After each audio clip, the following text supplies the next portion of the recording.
Happy Thursday. Taking a break from a vow today and play some Assassin's Creed Odyssey. I decided. I was like, alright, you know what? Let's fuck with this game for a little. Let's fuck around in this game.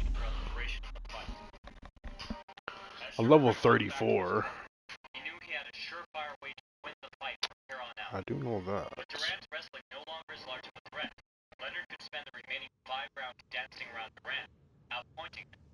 Durant's insults echoed around Leonard's head. He couldn't shake them. He needed to prove that he could not only beat Durant, but beat him at his own game. And so, the remaining rounds were not a display of beautiful boxing by Leonard. They were instead a desperate back and forth war, with constant shift in momentum. Like the 7th, the 11th was non-stop action from start to finish. At times, both men seemed to discount defense entirely and focus on hitting the other. One man would be pummeling the other against ropes one section, and then the other would suddenly and violently take control. The majority of boxers cannot keep this pace for more than a few rounds. And these two champions have fought at a tremendous pace for 11 rounds thus far, and still have potentially 4 more rounds to go. So I suck? It's facts, bro. I do, actually. I'm kind of going off script and playing this today. I've been playing Avowed like literally all fucking week, man.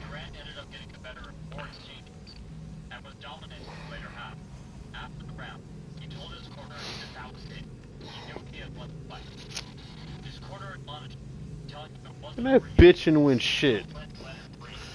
Oh, do I suck?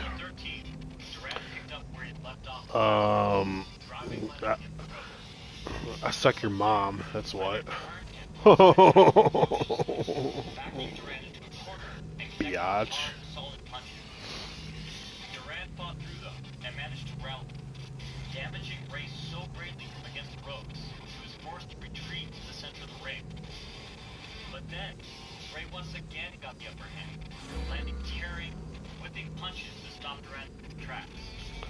Neither man would back down, but while it had been Durant who had started the round strong, it was Leonard who had finished it. Sabi. Hey, bro. I mean, be mad at me, bro. And I mean, I just do what I'm told. But still, Durant's relentless grind pressed Leonard towards the rope, where Durant punished him with endless barrage of body hooks and tight headshots. Durant may have slowed, but he was nowhere near close to stopping. He later complained, "In the past, I've Durant lost the fight, betting a lot of money on breaking and winning.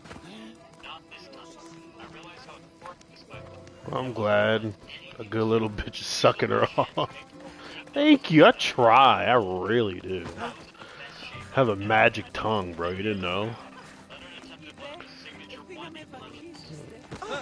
Move, bitch! I'm looking for a man named Archimedes. I know an Archimedes, otherwise known. He might have been holding a lyre? There are as many men holding lyres as there are blades of grass on a field. What quest am I even fucking doing? We're gonna play this game in a minute. And Durant was eager to apply.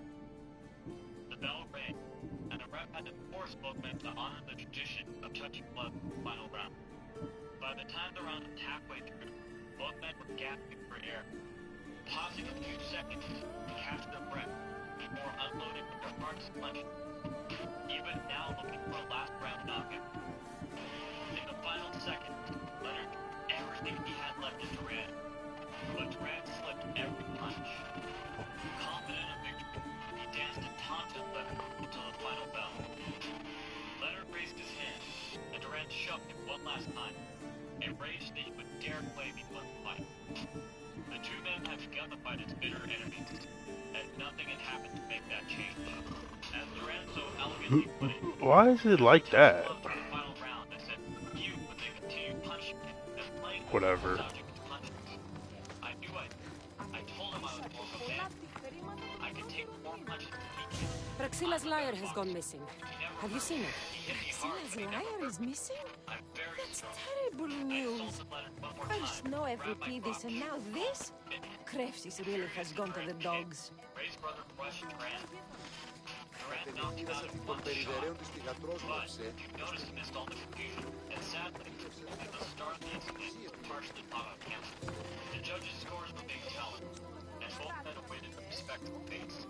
Missed all the confusion, and sadly, only the start of the incident was partially rushed Durant. He hit me hard, but he never hurt me. I'm very strong. I insulted Leonard one more time, grabbed my crotch, called him a shithead. Furious at Durant's behavior, Ray's brother rushed Durant. Durant knocked him out in one shot, but you notice he missed all the confusion, and sadly, only the start of the incident was partially caught on camera. The judges Do you know a man named Archimedes? and both men awaited with respectful face. Archimedes. That's the kid who hangs out around the Vipers. Yeah, I know him. He's been coming to the festival for 3 or 4 years, maybe. The Vipers? Who are they? You know how it is. People feel small, so they band together to make the rest of us feel smaller. They took over the temple of Athena Itonia a while back. Now it's hard to take the role without being held at knife point. Do you think that's where Archimedes would take a liar? Hope not, for his sake. The Vipers are dangerous. If he did have the light on him, they'd probably rough him up for it. He's one of those kids that been keeping around for fodder, if you get me. Did he have a liar on him? Didn't see him with one. I saw him talking to you, then walking towards Praxilla's tent. He and Praxilla's pretty Elot have been sneaking around lots. Just assume they were, you know, planting a garden. Is the Temple of Athena the best place to sell a stolen liar? You can buy and sell anything here, unfortunately. But going to the Vipers guarantees the person you stole from won't follow you in. Shame. It was such a beautiful temple. Thank you for your help. Hope you find the Lyra. Watch out for the Vipers at the temple of Athena Itonia.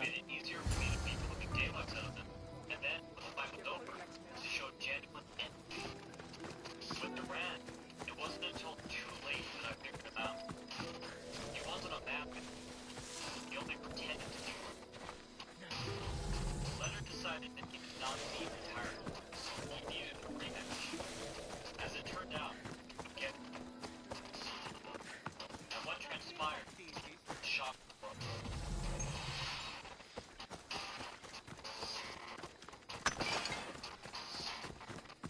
5 months after their first epic battle in Montreal, Berto Durant and Sugar Ray Leonard stood in the ring together, ready to put it all on the line once again.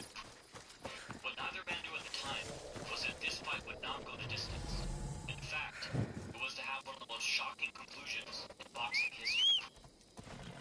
In their last Right! Durant had won a hard-fought decision, but Sugar Ray felt that he'd figured out exactly what had gone wrong. Fight, Durant waged a sort of mental warfare on Leonard, saying everything he could to intimidate and infuriate him. The final straw had come at the weigh-in, when Durant told Leonard in front of his wife that after he was done screwing him in the ring, he was going to screw her too. Durant had delivered on his first throw, trapping Leonard against the ropes, landing a barrage of sharp, tearing body shots and tight, powerful uppercuts. Durant had used his head, shoulders, and chest to wrestle Leonard into corners and knock him off balance, and grappling techniques to manipulate Leonard's guard. Someone, please, help! You're that servant. The one who disappeared at the same time as the liar. I can explain. Archimedes talked me into it and said he'd use a drachmi to buy my freedom. When we escaped, he said he wanted to bring the liar to the Vipers. I said no. The Vipers said yes. So, the Vipers have Archimedes and the liar now. As for you, you can go back to Praxilla and apologize if you really want help. Took the decision and went home to a parade of over 700,000 people in his honor. Leonard had not been happy. He had rewatched the fight every day, every night, trying to figure out what had gone wrong. Once he felt he had his answer, he demanded a rematch. Both men had huge obstacles to overcome in training. Durant had spent the last several months partying like it was his job, and had gained around 50 pounds. He had just 1 month to lose it. After a bit more partying, he got to work. Sugar Ray needed to prepare himself physically and mentally. Leonard always looked in the mirror before his fights,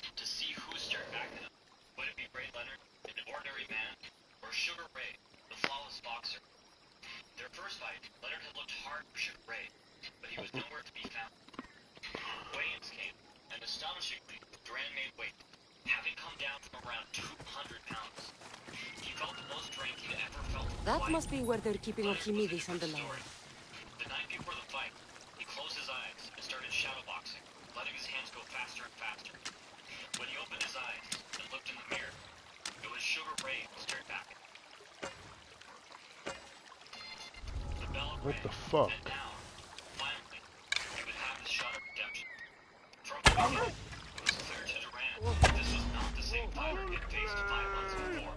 Leonard had some of the greatest footwork ever seen in the ring, and he was putting it to good use. I'll try to end it quickly. On top of each other, changing direction multiple times, and only staying one step ahead of Durant. To accomplish this, Ray used a brilliant strategy.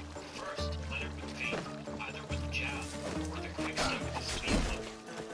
Then change direction, knowing that Durant was a talented Oh, got him. fighter who could easily follow. But then, once Durant Leonard would change direction a second time, throwing Durant entirely off balance. As an additional benefit, each time Durant committed to Leonard's first direction change, he opened up more space for Leonard to move back to the center of the ring. While in camp, Leonard had practiced circling away the second he felt the bottom strand of the ropes touch his calf. This tactile response essentially let him have eyes in the back of his head, allowing him to lead the ring on instinct. Near the end of the round, Durant did manage to corner Leonard, but Leonard ducked under Durant's right, hooked his body to turn him, and pivoted out, putting Durant in the exact position I forgot how to play. Leonard did. Now Leonard pressed Durant towards the ropes, forcing him back with one jab, landing a body jab. Oh, yeah. Rebounding off the square foot of the right to end the round. Heading back to his corner, Leonard was confident that the fight was going exactly as he planned.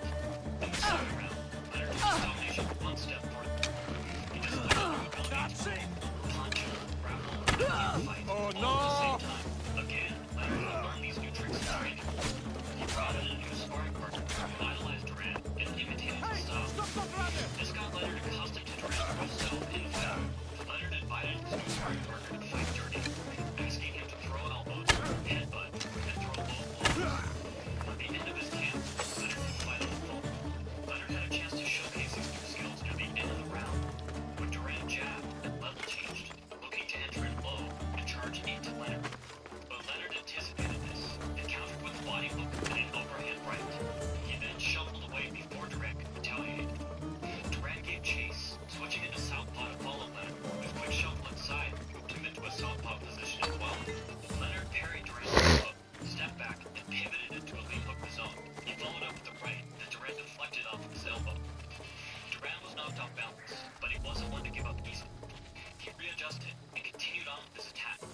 But Leonard was already outstepping away, moving inside Durant's hook, changing direction, and countering with left. Durant shifted forward again, this time managing to collar tie Leonard and pull him in tight, right where he wanted him. For all of his moves, Leonard could not keep Durant at arm's length forever. Leonard spent his preparing for this, and snuck in a tight uppercut to Durant's jaw. Durant threw an uppercut of his own, but Leonard blocked it, tied up Durant, turned himself off the ropes, and landed another, harder uppercut. Are you gonna shoot it or not, pussy? Leonard was showing that not only could he avoid the majority of Durant's attacks when staying at long range, but that he could also score him at close range. By keeping his free arm on the inside of Durant, he could stifle his attacks and pave a clear path for his own. Leonard again landed a powerful overhand right near the end of the round, and finished with 2 lightning-fast jabs that snapped Durant's head back. In his corner, Durant knew he needed to take the round, and in the third, he did. Durant realized he couldn't fully commit to his attacks without Leonard leaving him in the dust, so he took his time cutting off the ring. He stayed lighter on his feet, stood more upright, and led with his jabs. Anticipating that Leonard would be returning in the attack, Durant locked his exit by controlling his hips, and then drove him into the ropes with his shoulders and head. Leonard's improved inside work allowed him to hold his own. He was comfortable changing angles while clinching, and was using Durant's gravity against him, pushing on with his head to turn him, and steering him into his punches. However, it was Durant who landed a harder blow by far, slipping many of Ray's flurries and punishing his ribs. Moving forward, the battle continued to be weighted to the inside.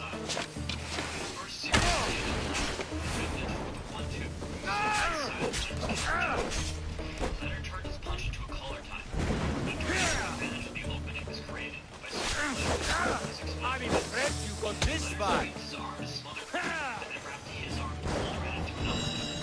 But Durant turned away. Both men threw at the same time, both missing. Then both men threw an uppercut, both landing. Then each man tried to flurry. But again, both were too slippery. Their reflexes honed through years of intensive practice. It seemed like for every punch one fighter landed, the other would land an equally devastating blow.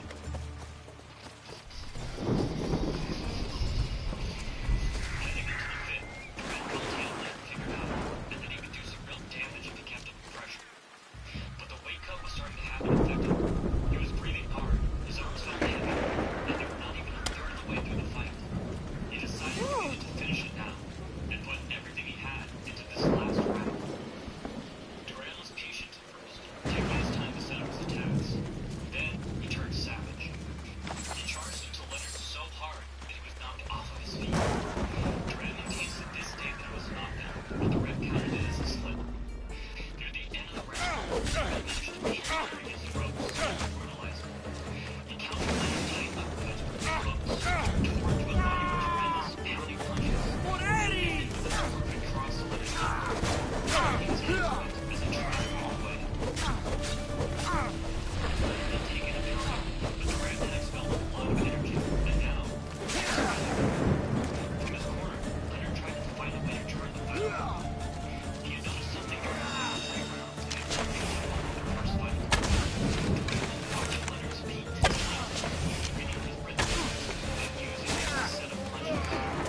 Bro. Leonard decided to better disguise his movements. He squared up his body as he circled around the ring.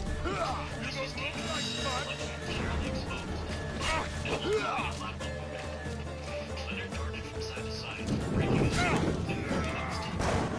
Everything he could to remain unpredictable.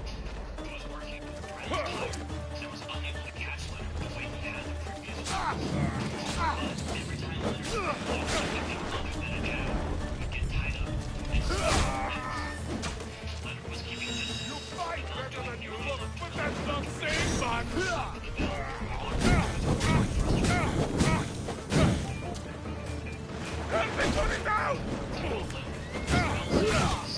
Durant was not close to being seriously hurt. That was all crap. He assumed that was it, but not nearly enough to really hurt left to go. One good poke, and it could turn in Durant's direction. Leonard was right. As of the 7th, the judges had him slightly ahead by only a few points. The first half of the 7th, Durant was continuously positive. You're going to beg for death! Also, Leonard remembered something that his brother Roger, the same brother that Durant was watching him in the first fight, had suggested to him during camp. He had told Leonard that he needed to provoke and embarrass Durant. Make him mad, he said, and he won't know how to handle it. Make fun of Durant, Leonard asked. The man was a keeper. But now, Leonard decided it wouldn't hurt to give it a try.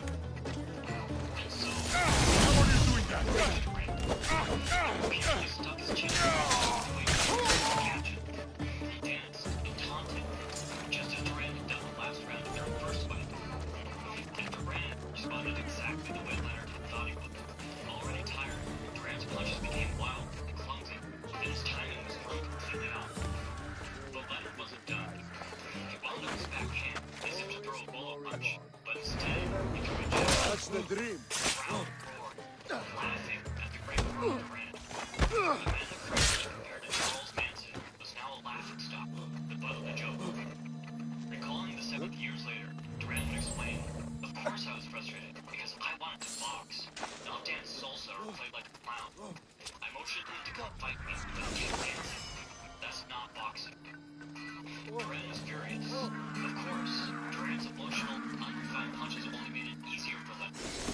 He drove Durant into his shots, and then ended with an LB shovel. Durant had practiced psychological warfare in the first fight, essentially beating Leonard before the fight had begun. Now, Leonard had found a way to do the same during the fight, not with his words, but with his actions. After the bell, Leonard's coach begged him to stop clowning, scared he would get caught being reckless.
suffering from cramps and having eaten 2 steaks before the fight. Leonard has always held that he humiliated Durant, and his ego simply couldn't take it. Perhaps the most interesting take on the loss comes from one of his greatest admirers, Mike Tyson, who believes that Durant showed great courage in admitting defeat, and that sometimes it's more honorable to throw in the towel, rather than continue on needlessly. Whatever Durant's reasons for quitting, he had never considered the consequences. Durant had gone from scrounging for food in the garbage bins as a child to a national hero. But now, Treasures he was seen left. as an outcast, a traitor to his people. What the All of his fuck? family would abandon him, and it would be a long, dark road back to north. Leonard, having avenged his one loss, set himself on a collision course with one of the most powerful boxers in history, the Hitman, Thomas Hearns. In 1987, sports fans around the world awarded extraordinary heroes, boxing superstars.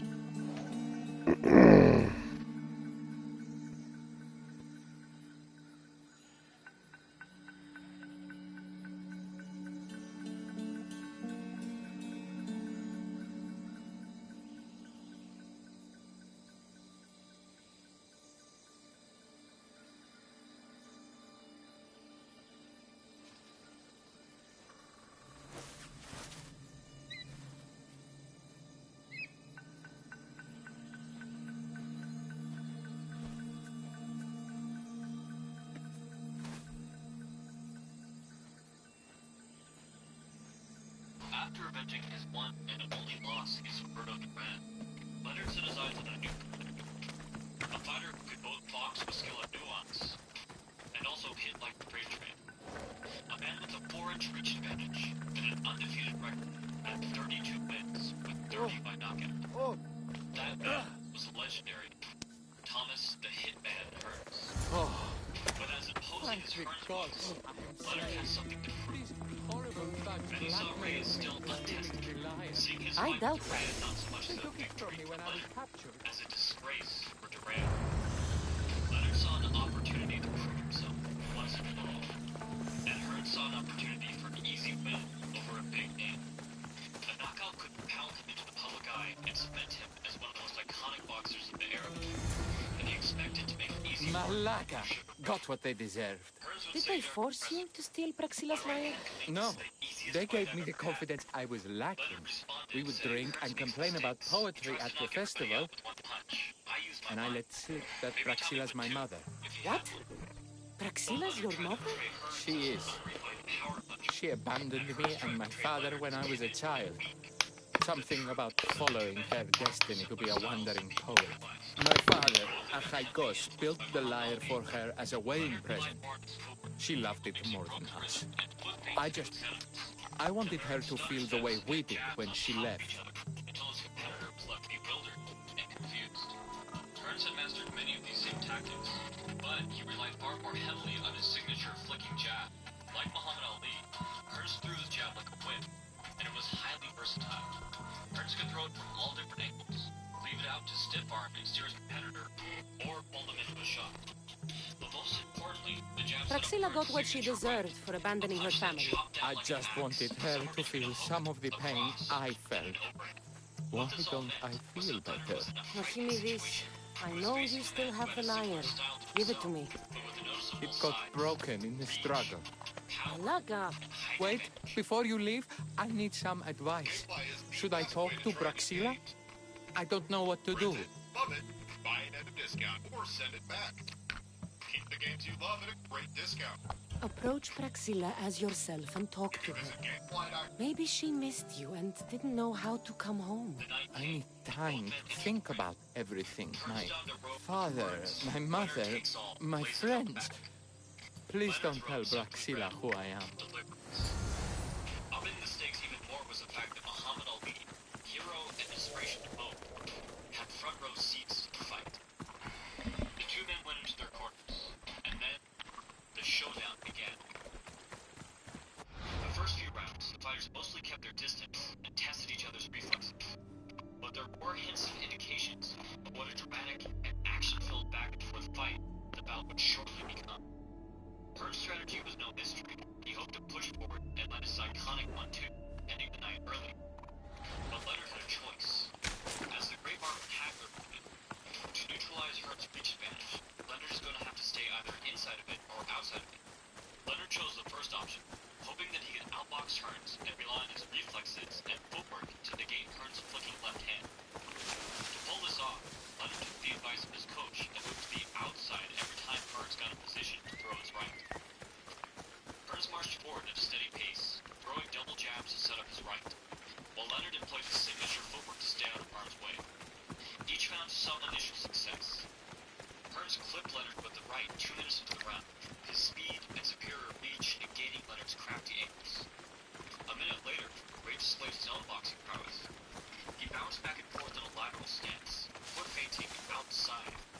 Kurt stepped outside in an attempt to cut off the ring, but the small step had opened him up, and Leonard fluidly moved inside the jab.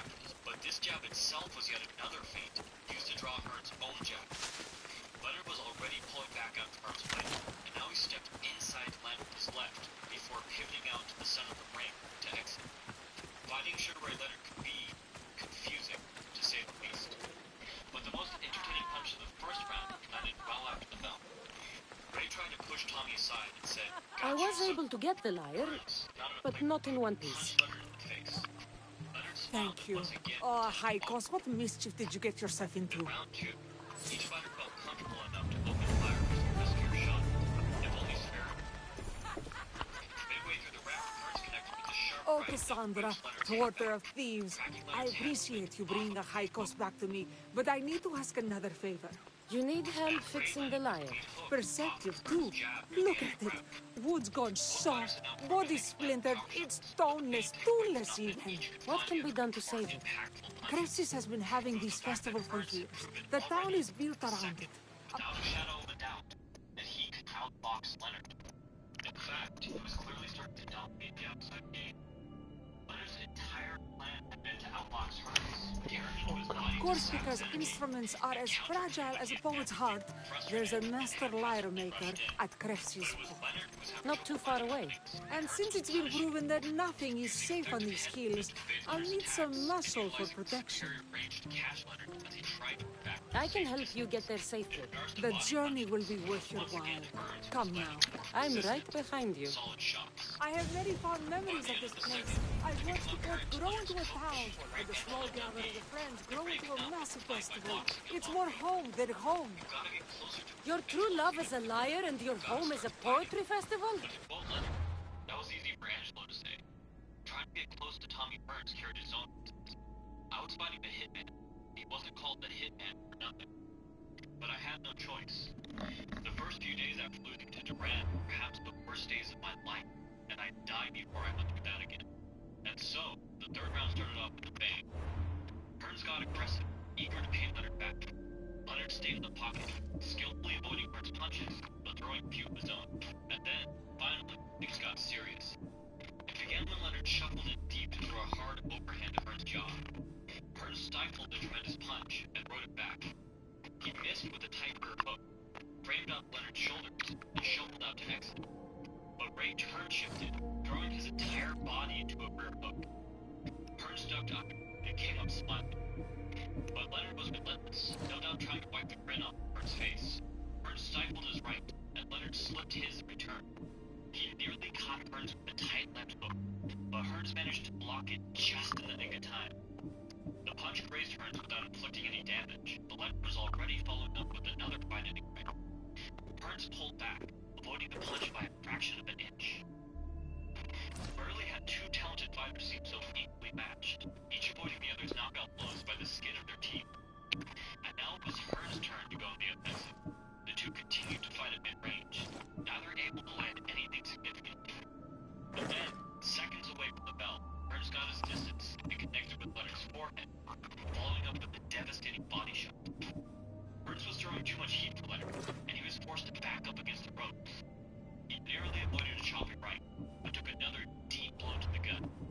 The round ended with Hearns pulling what would have been another body shot. The man that Leonard had suggested he lines just to see if there would be any difference was now outsmarting him as both You never wanted to settle somewhere? Oh, you sweet young child. Your life isn't as simple as you make it out to be. I'm like Zephyros, needing to go where I please. I learned this the hard way. So you care only for yourself? If you live your life for others, what's the point? You're nothing but a slave, a loyal beast at best. People can get hurt. If I had lived the life expected of me, traditional and domestic, I would have died inside. And like as not, thrown myself into the sea. I know what I need. Seems like the festival here is much less formal than the others I've encountered. Yes, Dionysus claimed our offerings to Apollo and granted us the gift of ecstasy. I can see why it would attract people from far and wide. Do not misunderstand. Heathen is one part of worship. Timiha, where are you? Who Who is making all that fucking noise? The smell of the sea is almost enough to cover your stench, Timika. Praxilla, I've been gathering fruits to throw at you all week. High praise coming from you. I need a favor.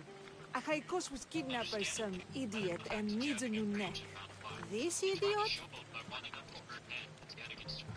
This idiot carries a sharp spear.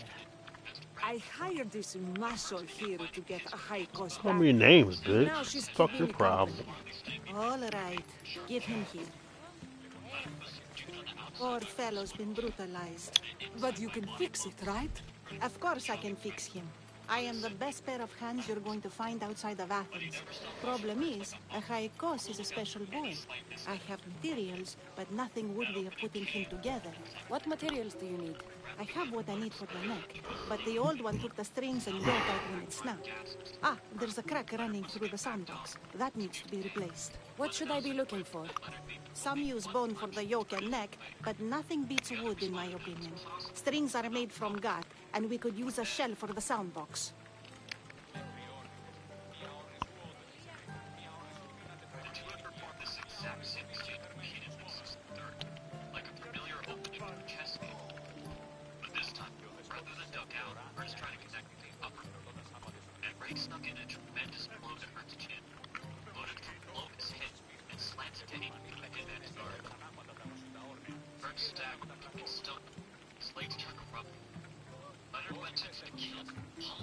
Those strings don't look like guts to me.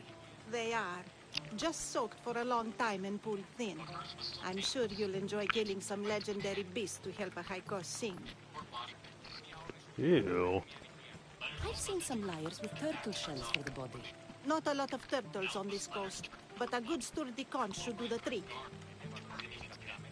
What's a yoke? And what wood do you need to replace it? The yoke is the crossbar that all of the strings are attached to.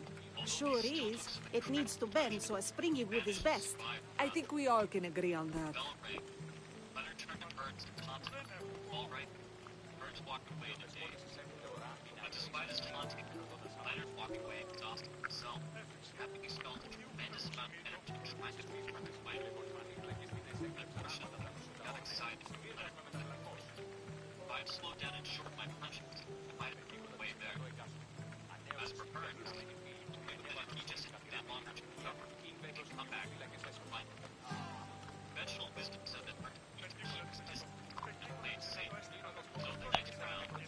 I will return with the materials to repair a Haikos.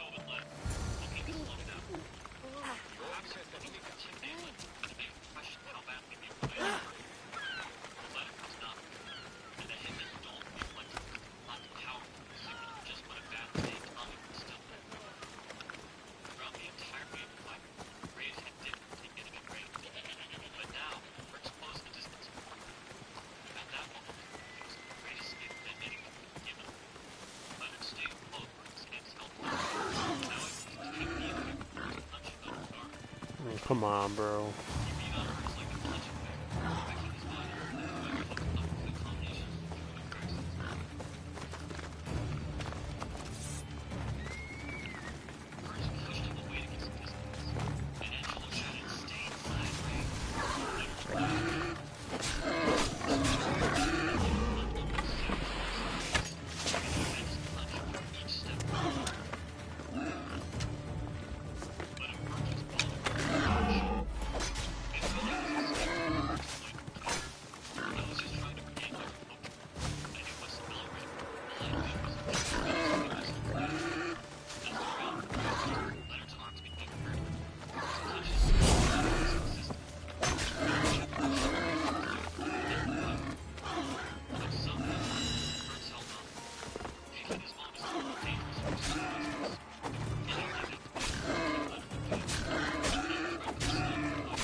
Wolves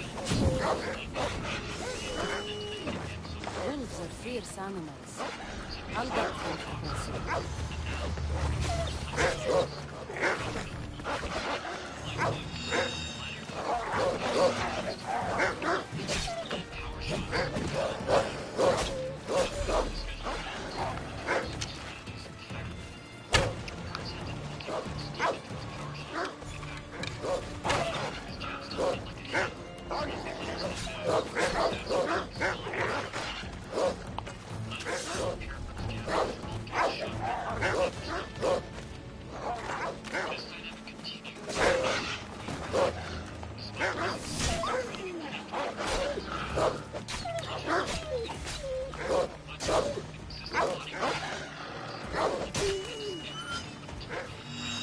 Hope these are enough guts for fixing a haikos.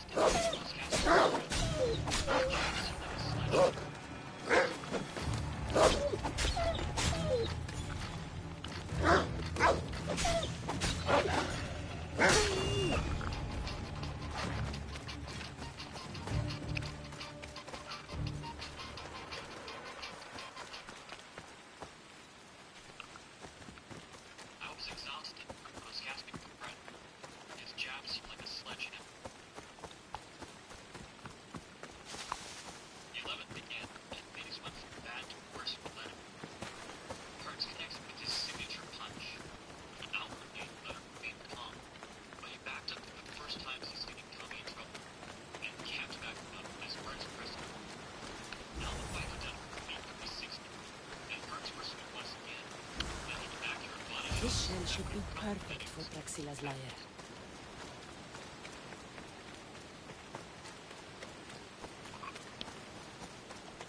Near the end of a dominant round, Kurtz set up a brilliant trap. He halted his pursuit in the reverse direction, dancing back and stepping into the lateral stance as if he were about to swing blade. Instead, he fired a snappy right hand, stepped in with the left, backing again into his vertical position, being out left another wave and made the head shoot down. This will hold out the easy flex grip, and Kurtz had just demonstrated to pull it off with a real appliance. But, if he was near no shoot real life, when they cut to each other quickly, he managed to pay back the favor with a shifting underneath his own. Despite that, Ray had taken 3 more punches to prevent the night landing. In the 12th, 5 minutes were hooked up. Bloodlines brilliant to each fighter so far. Both men had taken turns being the aggressor and the defender, boxer and puncher. But now, each was stood right in front of each other with arms like taking turns attacking and countering. Both men had some success, finding aggressive offense, responsible defense. But still, Ray was well behind, with more great farther within range. Behind enough points, Leonard needed a knockout to win, and he simply wasn't doing enough. Responsible people. But still, Ray was well behind, with more great farther within range. Behind enough points, Leonard needed a knockout to win, and he simply wasn't doing enough to make that happen. Ray's mind told him to punch him, but his body wasn't listening. For that matter, Kurtz wasn't putting pressure on Leonard as he might have been, mostly keeping Leonard down. He would explain years later, why didn't I try to land the right then? Basically, because I don't want to punch, but I don't want to win. And the truth was, Kurtz had never let go. Because Leonard wasn't there so he and to make matters worse, I was now completely shut. Leonard was on the verge of losing everything. In his mind, the loss would be that all those who thought he was a made TV fighter would be proven right. They won. And they gave Leonard some tough luck and uttered the now famous word. Blowing it, son. Blowing it. Gotta fire. Not fire. About 9 minutes. It was exactly what Leonard needed to do. Kurtz pulled him out of his dark thoughts of humiliation and defeat. He put away his fear, set his mind to tasking him. He knew a plan, tackled with everything he had. He himself was line of fire, and Leonard's own Oh my god. no matter how hard he into his right hand. He was going down, and down. Leonard had been ducking into an overhand, getting huge favors, and his strength throughout the fight. And now,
should be enough wood for a new lyre.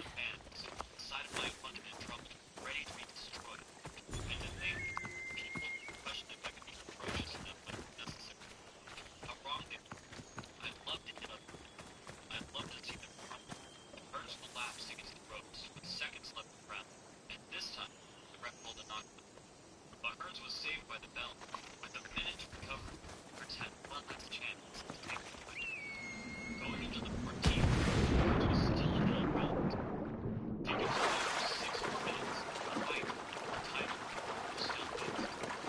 He tried to dance, going back to the strategy that had saved him and turned the title back around. Burns showed incredible great combinations, dancing.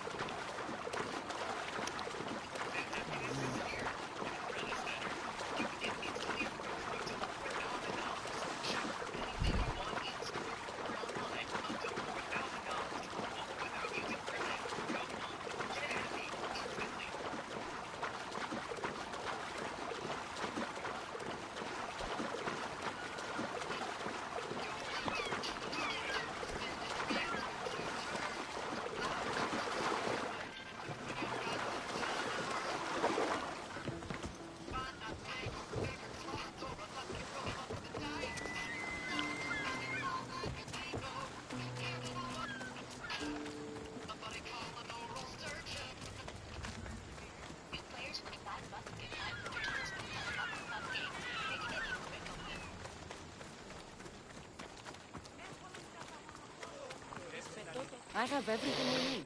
Excellent. Give it here. Be careful with it. He'll like me better when I'm done. You always were too rough with your fingering. Well, that's the first complaint I've heard about it. There he is, looking more handsome than ever. You call this your best work? You're robbing me blind. Oh, shut up, and go deafen the masses with your wailing. Thanks for the help. Here's your drachmi.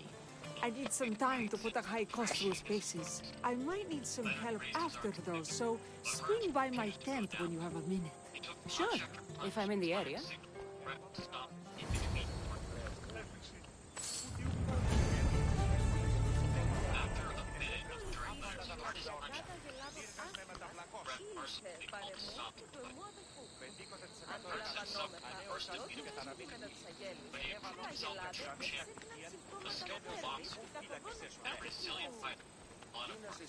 Even though he was defeated, this fight was one of his worst steps, cementing his enduring legacy as an iconic boxer. In victory, Sugar Ray just witnessed a tragedy, showing the world beyond any shadow of a doubt that he was one of the greatest fighters of all time. The two champions would meet again. But before they did, Burns would go on to have two legendary battles.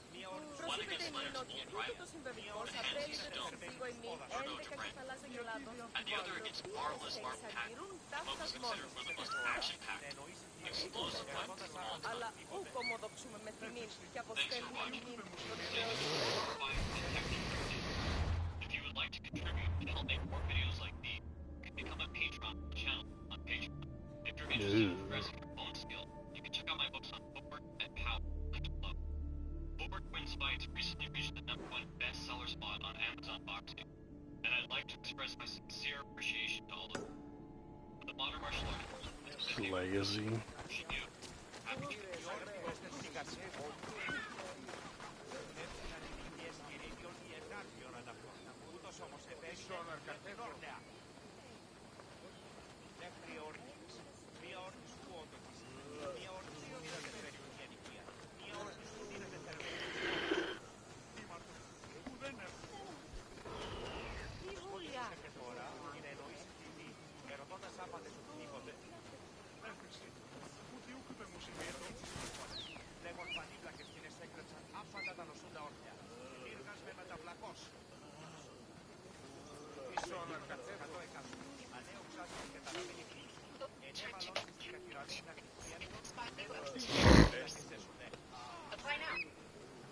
On the morning of August 27, 1988, a 25-year-old emerged publicly only in his care.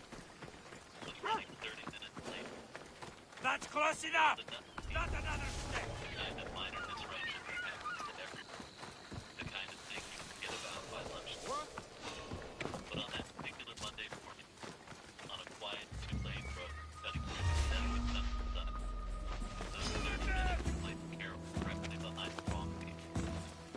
The coward's way out. Then Malcolm picked up truck, walked towards the car, shoot from the safe room, leaving a chilly, complicated unsolved. Carol lived in Vernon, Connecticut, a modest suburban town about halfway between Hartford and the Massachusetts border. She worked at the social daycare hospital, a small community hospital serving rural people in the state. Her commute took her along Raymond Hollow Road, the narrow, winding two-lane highway that spread through the town. Mercy when I'm finished with you.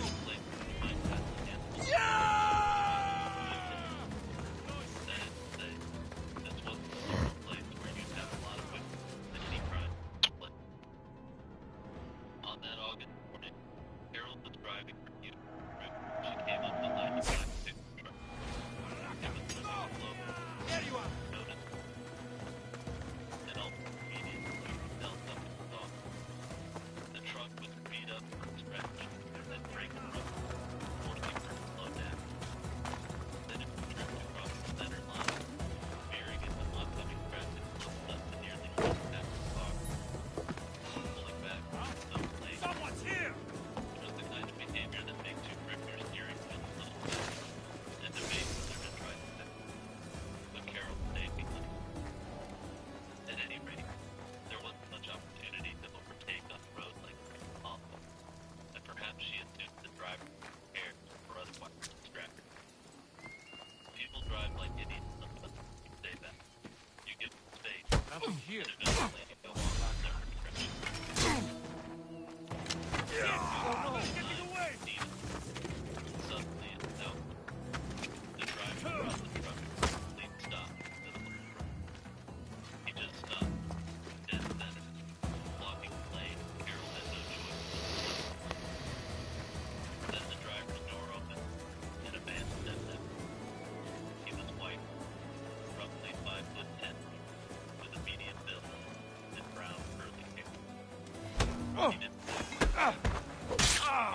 turned and walked back toward Carol's phone, with what she would later describe to investigators as a silver ball gate. He closed the distance, roughly 10 feet, raised the weapon, and fired a single shot directly into his face. Then he walked back to his truck, climbed in, and drove away. All in what investigators would think. Carol was now conscious and partially paralyzed, sitting in her car on the road with almost no traffic, bleeding from a terrific wound to the face. There was a telephone line to Carol, working somewhere along the route. Found She's the one you're looking for. saved her life. The bullet had entered her Such a face, coward. ultimately lodging itself in the back of the neck, dangerously close to her spine. Surgeons determined that attempting to remove it posed a greater risk of leaving it in place. To this day, that bullet is still there, sitting at the base of Carol's skull, a permanent dark souvenir she wished she never had. Her recovery, all things considered, was truly remarkable. Within 3 months, her condition had improved dramatically, with the surgery on her face successful enough that her injuries were not immediately obvious. She survived a point-blank gunshot in the face and walked away from it. And physically, at least, she came through good state. Have you seen anything? The psychological toll is another matter entirely, and one that's hard to quantify. Carol chose to use the pseudonym, but the case was later publicized, which tells you something about the shadow that cast over the present.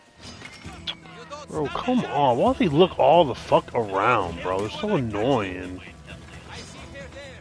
which in my opinion is a rational behavior. Connecticut State Police responded quickly. Several detectives What the fuck? the exit point of Raymond Hollow. This amounted to setting up a loop checkpoint and questioning anyone attempting to leave the area. But in a rural part of Connecticut in 1988, quickly is a relative term. Yo. Report, soldier! Not a trace here. Keep your guard up. What's up, Douglas? How you doing, bro? What's going on? I'm good, I'm good, I'm good, bro. Just chilling. What's up? What's up? Two other motorists came forward independently and told police that in the hours leading up to the shooting, they had encountered a pickup truck behaving erratically. What do you see? Nothing here. The truck had been pulling on and off the highway repeatedly. Come on, chill for a bit, yeah, bro. The driver You're like detectives believe these incidents you're like I'm a little sleepy, but I'm good, I'm good, I'm good. which suggests I got home, cooked some dinner, after that I was kind of like, oh my god. You ready for tomorrow? he decided to act in one of I mean, yeah, like it's Friday, yeah. the first theory investigators pursued. I mean, it's Friday, so yeah, I'm definitely ready for that. But I won't be able to get Crimson Desert just yet like I wanted to, but you know, it's all good. I ain't tripping over it.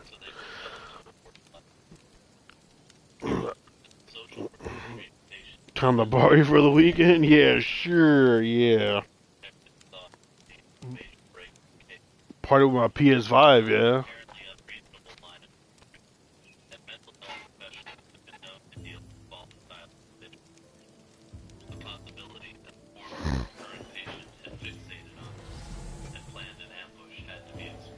Have you a Fortnite party? Yeah, yeah, like I'm gonna play some Fuck Night tomorrow. I mean, for sure, for sure. I think I don't know, like I might start with something else, but yeah, like I'm gonna play Fortnite tomorrow though, for sure. Like if you're down to run duels tomorrow, I mean it's um up to you though.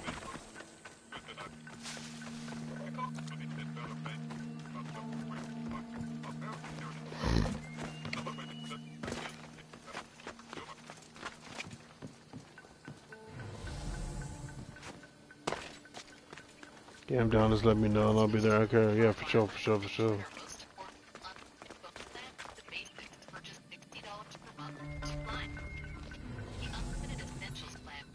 Bro, I think y'all fucking left. What the fuck?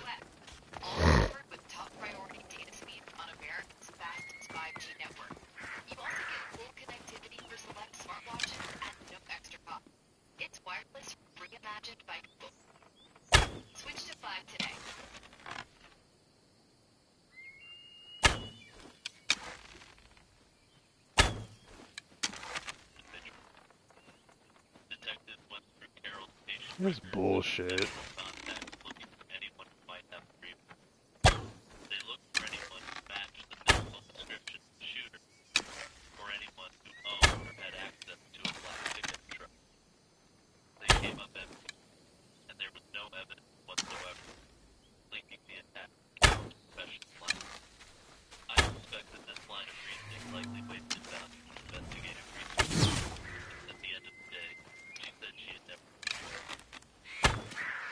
How am I gonna end this fucking bird?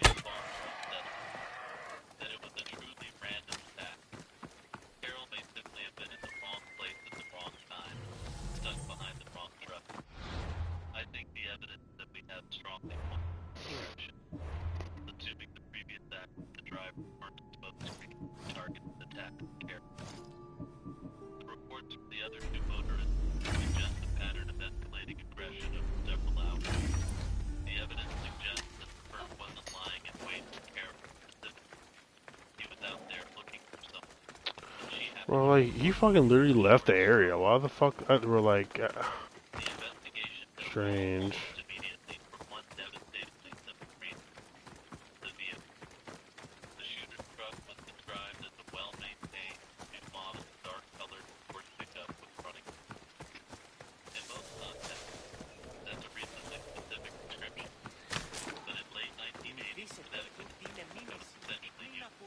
The Mistios returns.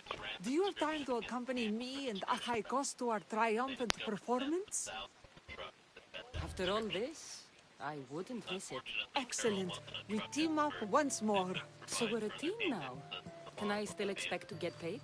After my performance, drachmi will be in no short supply. Trust me. You've dedicated your life to your art. You must have a lot to show for it. I write 100 poems every night when I go to sleep, and I throw out 100 every morning when I wake up.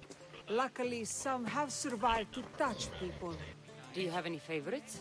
There's one I'm well known for that is very dear to me. The most beautiful thing I leave is the light of the sun. Second are the shining stars and the face of the moon. Then ripe cucumbers, apples, and pears too. Sounds nice. But we should get going. So, cucumbers! The sun gives us the fruit of the trees, like the fruit of the land. In your poem, you say you leave the sun. Why? Not me. Adonis. He's being asked upon death about the most beautiful things he's left behind. To me, there is no greater beauty than that of the sun, and the moon, and stars. Oh! Why is he being asked this? Adonis is beauty incarnate. What could be so beautiful that even he would be fain to leave?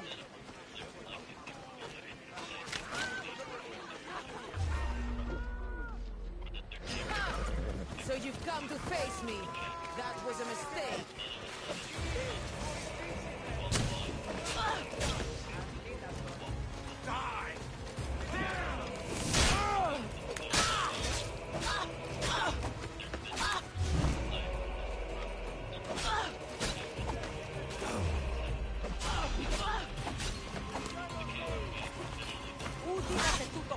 I expected more.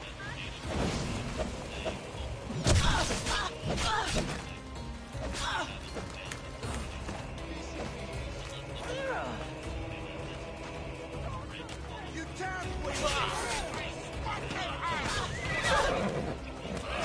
Ahora casi.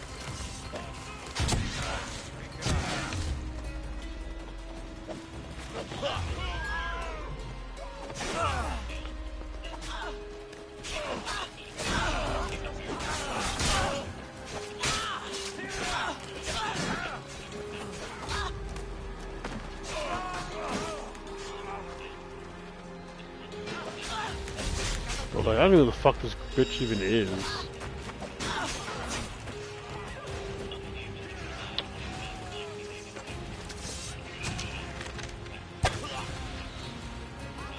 I'm being attacked by everybody.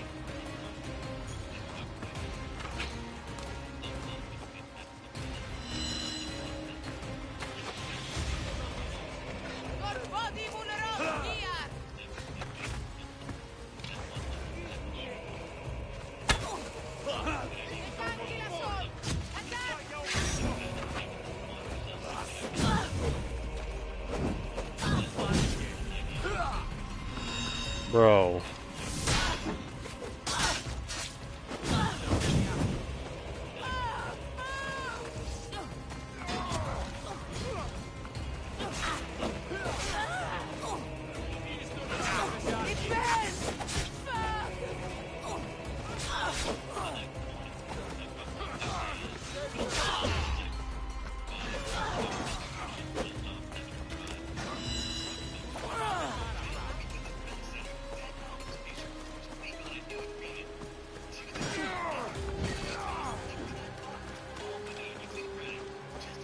Bro, why am I being attacked by like the whole fucking game right now? What the fuck, bro? Like, sure, dude, look at this shit. What the fuck is going on right now?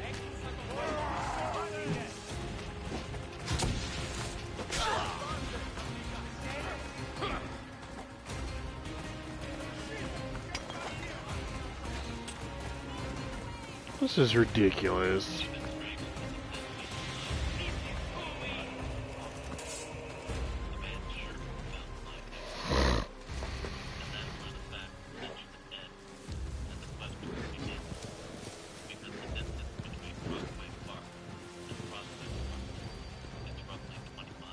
Yeah, I see that.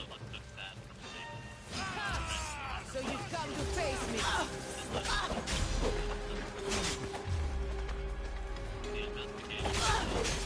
Bro!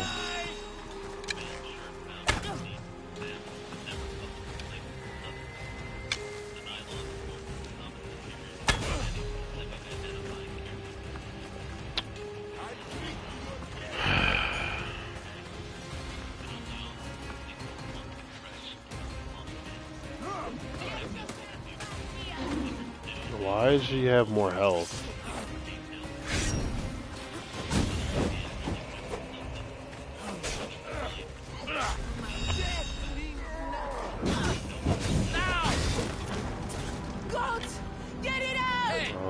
What's in the fuck? I didn't even attack them. This game, come on, bro. These motherfuckers just come out of nowhere and just start attacking me.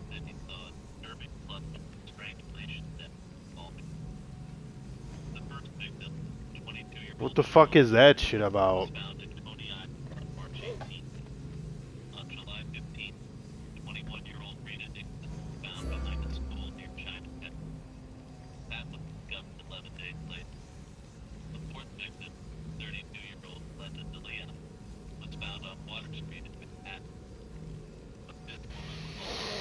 That was fucking stupid. So, cucumbers. The sun gives us the fruit of the trees. That was real fucking stupid. In your poem, you say you leave the sun. Why? Not me. Adonis. He is being asked upon death about the most beautiful Like, what the fuck was the things point he's of ever that? found. To me, there is no greater beauty than that of the sun and the moon and stars. Oh, why is he being asked this? Adonis is beauty incarnate. What could be so beautiful that even he would be saying to me? Yeah, hit me from behind. I don't know. I don't fucking know, man. I don't know who that bitch even is or who even attacking me.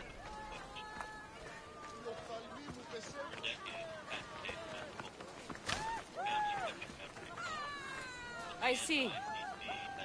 Looks like we've made it. Marvelous. Thank you. Looks like my adoring fans are ready for me. It's Praxilla! I heard she was coming this year. Praxilla! Recite something for us! I've been reciting this poem for years.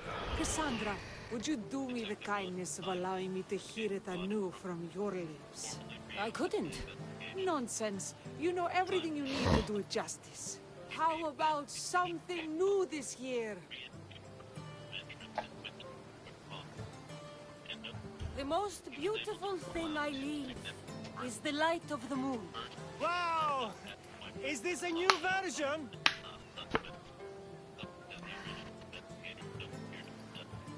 Second are the shining stars, the face of the moon. This is one of my favorites.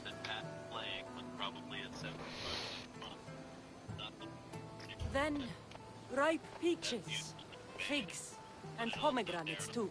I love this new interpretation. Cassandra, your interpretation of my poem has made me feel more connected to it than I have in years. You didn't recite my words, but the emotions shone through. I'm glad you enjoyed it.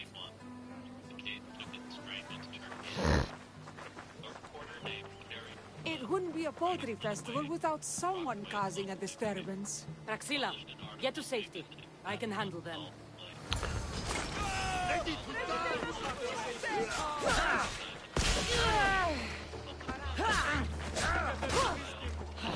What weapons I'm using? I feel like weapons are so fucking weak, bro.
Who else is there? What the fuck?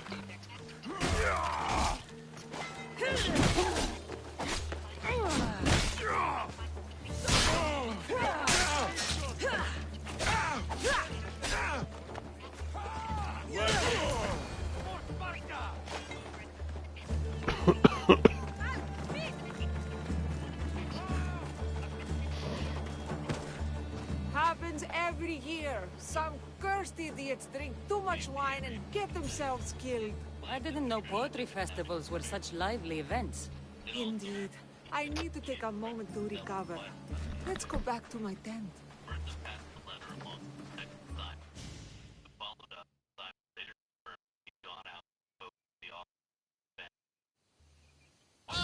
But we do have a happy ending. Praxila, it has taken me long years of soul-searching and many nights of tears to bring myself to this moment. I am Archimedes, your son. When I heard the name of the man who stole my lyre, I suspected it might be you.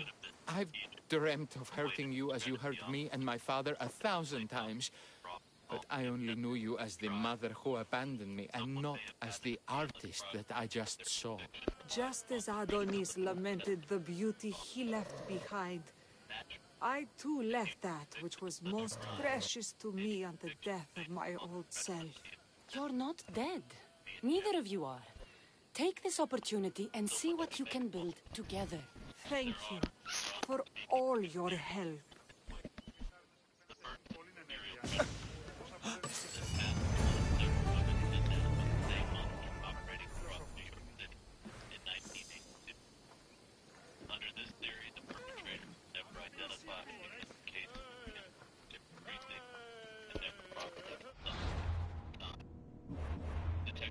We got a better bow, at least. Cool. Jesus.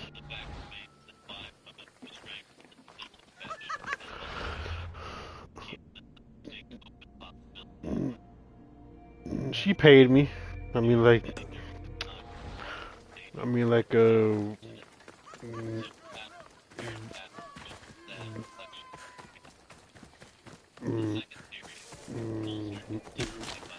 make sure they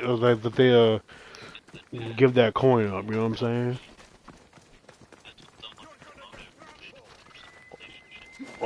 Always. The watch will be vigilant here. Oh, there it is. We're not being rebels. No. No. You know what I mean? Like, it's drachme. Of course, we get that shit.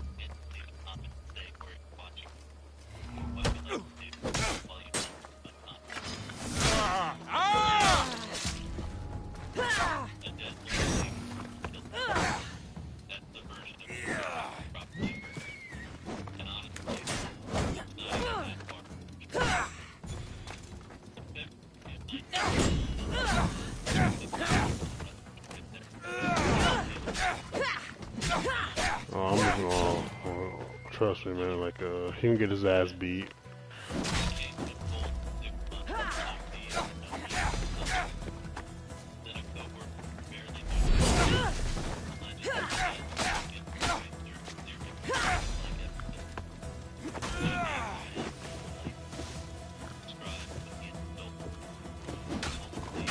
Get out! Well, dude, why can't you get off the fucking ledge? Like, what are you doing?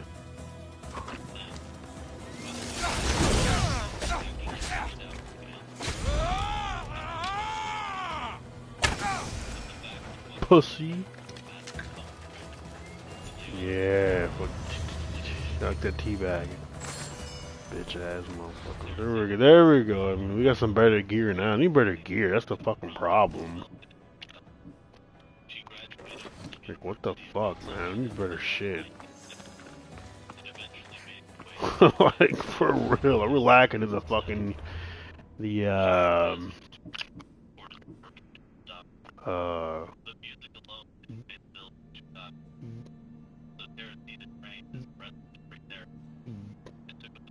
gear department a little bit here.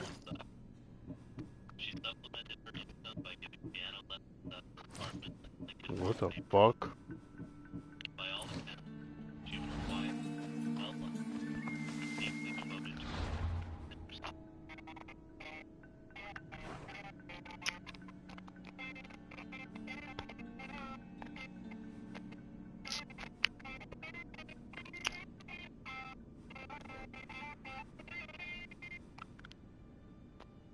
All these fucking question marks, bro. Jesus Christ. We're like having them shit. Ooh, shit, what do we get? Ooh, wait a minute. I'm about to go after this motherfucker right here.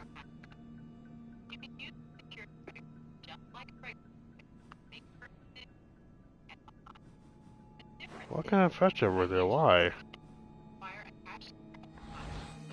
Oh, yeah, 'cause I'm in the Bannock. I gotta get out of this camp.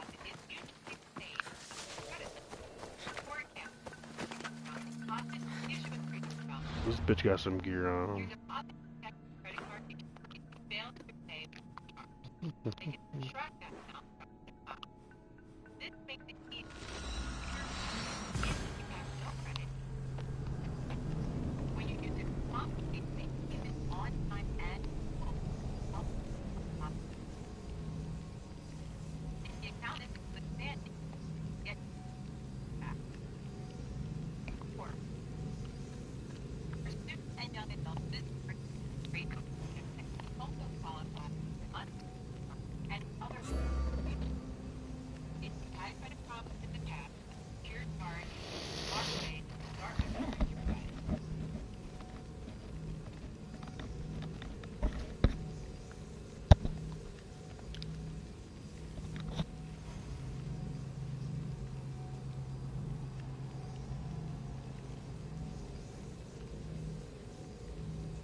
This will be my last fight, and yours!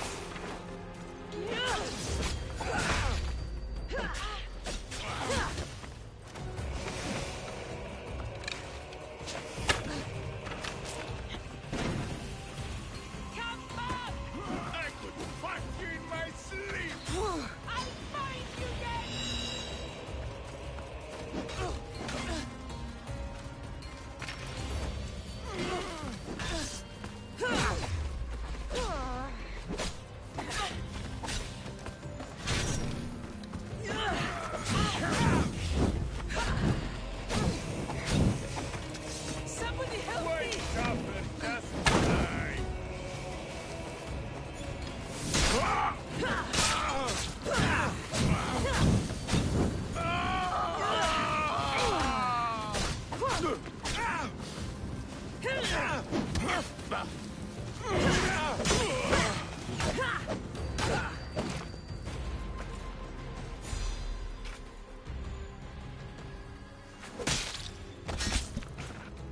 Killed that fucking wrestler. Got the yes, baby. You forgot about this. On to the Flash. Lord never showed the home. On the Pegasus. The Atlanta. I mean, Atlanta, North America. She got killed by a regular speed. Scream by regular speed.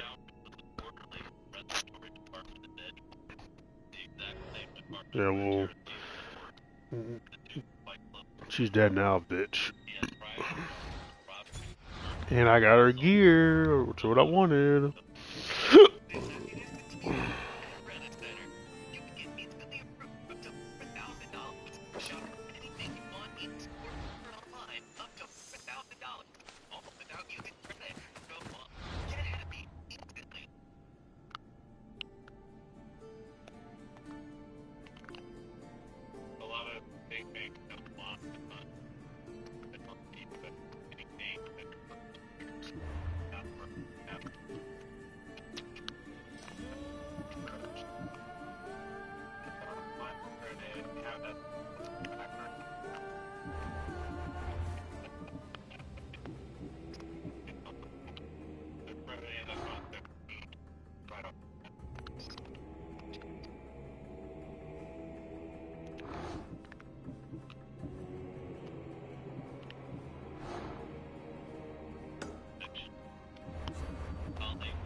He's like all over there. What the fuck?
I'm careful with some of these honors, they're fucking stupid.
care.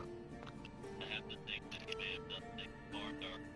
The fire designed to cover up the thicket.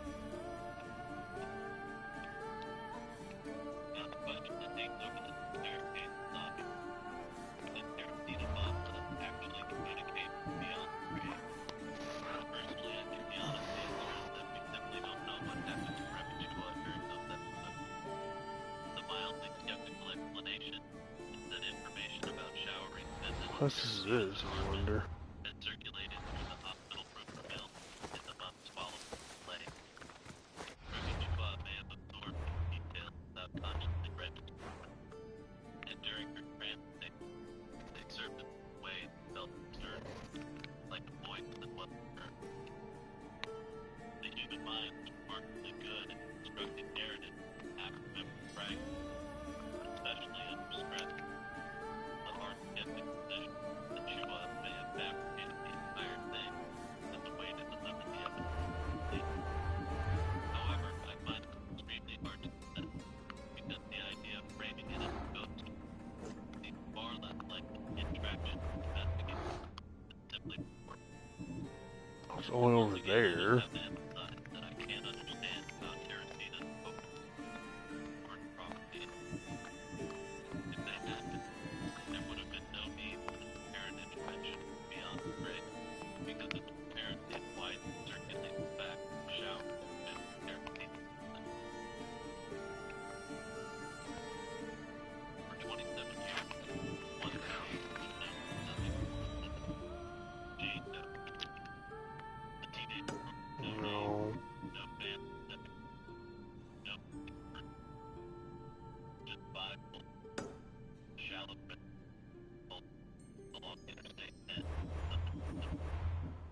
It would take nearly 3 decades and revolution for science already to find safe. Deanna Lee Christmas. This is the story of how 16 from Spokane, Washington, ended up dead in the Arizona desert, and how the man who likely What the did it fuck is will it? never be held accountable. Do you want to build your credit by shopping? Okay, I've accessed thousands of shopping and I'm able to get a brand name and they're shipped right to my house.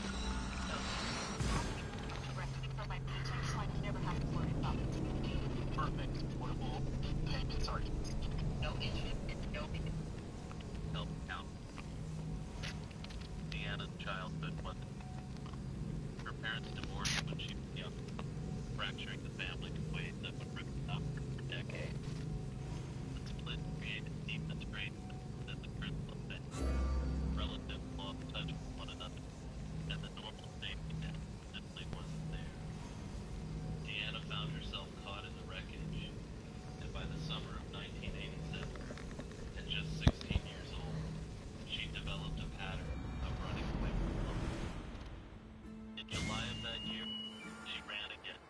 At this time, unlike the previous one, she didn't come back. What made Deanna's case particularly hard to believe is that nobody filed a missing person. Her family, fractured and disconnected as they were, didn't raise the alarm. She slipped through the cracks of sleep without anyone ever noticing.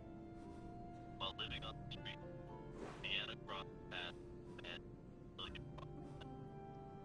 Knight, 36 years old, more than twice her age, with a criminal record that included armed robbery. He admitted to carrying 22 pounds of pistol, 30 drugs,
under the way. You're released until further order.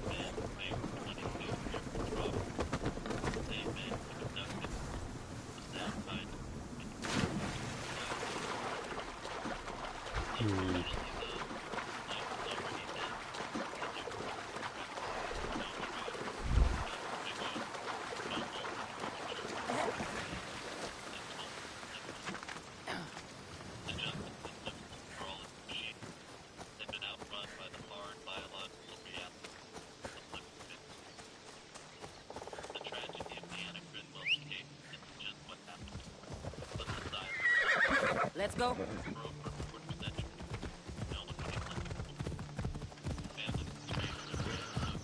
I wonder what the fuck this thing is. I'm very, very curious on what it is. Monster is like a person? I don't fucking even know. But I'm gonna find the fuck out.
Oh, it's like a giant fucking deer.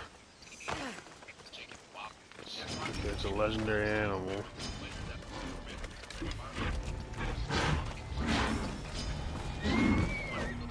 Can't use this. Okay, what the fuck are you doing?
What the fuck?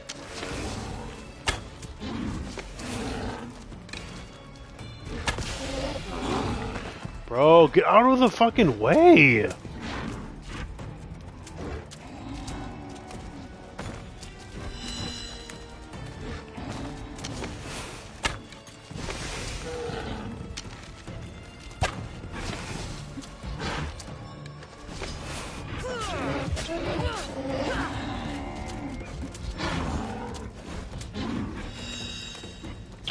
Oh, come on, dude. I did not leave the fighting area. Why is he... Oh my god, that's so... I forgot it does that dumb shit.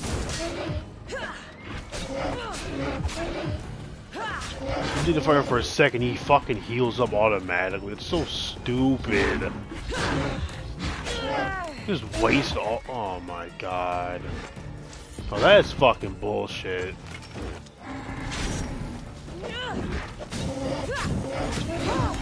Just waste all that damage for fucking what? 'Cause I left the area for 2 fucking seconds. Who gives a shit? Cassandra, move out of the fucking... Dude. It's like she's fucking retarded. What the fuck is that movement, bro? Like, move the fuck out of the way. Why do you stand there like that?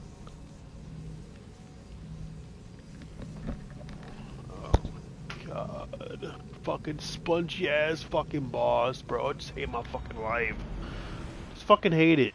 I just fucking hate my fucking life. I hate this fucking shit, dude. I hate fucking spongy ass fucking enemies.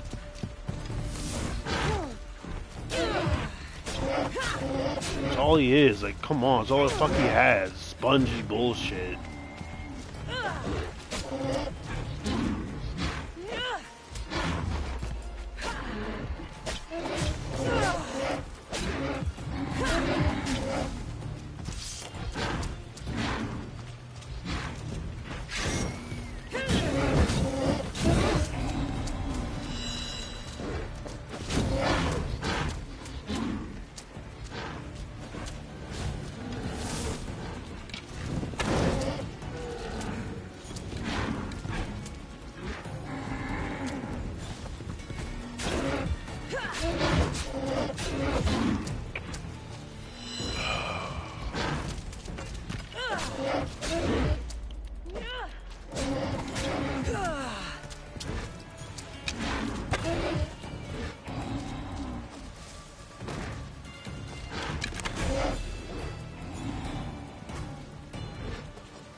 Dude, come on.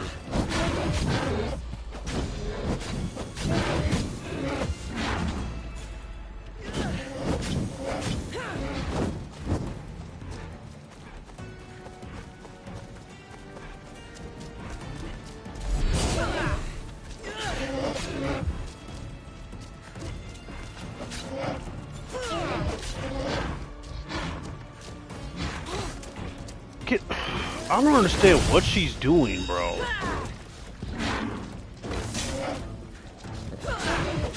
Get out of the fucking way! Oh my god, bro.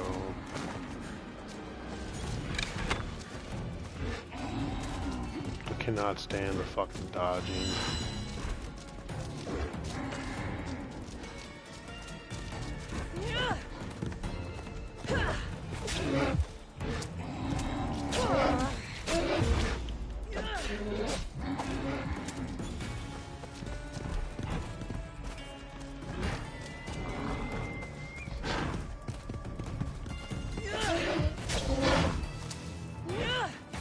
Try to fuck him up.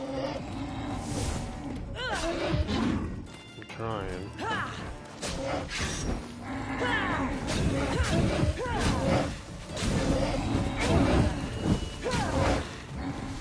How that's even a hit, bro.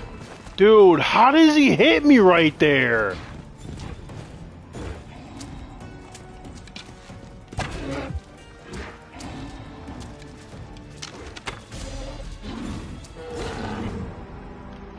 Oh my, what? Dude, I can't explain it. Dude, I look at how he hits me right there. I don't understand. The fuck is that? There's no way.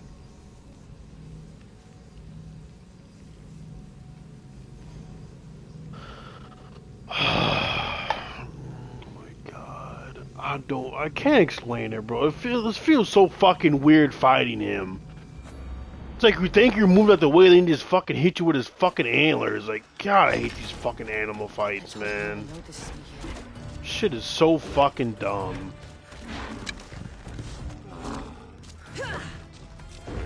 I knew he was gonna hell was hit me. Some dumb shit. I knew it. I just fucking knew it.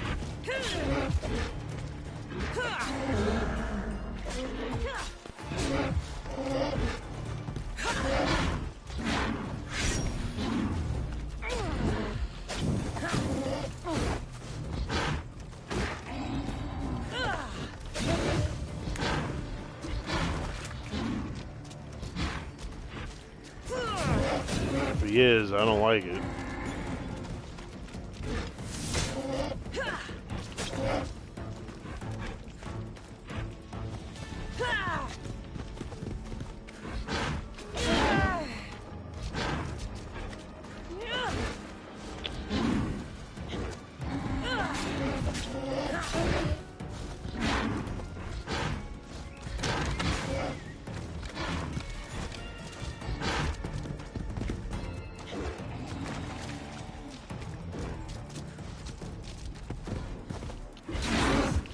Do the move!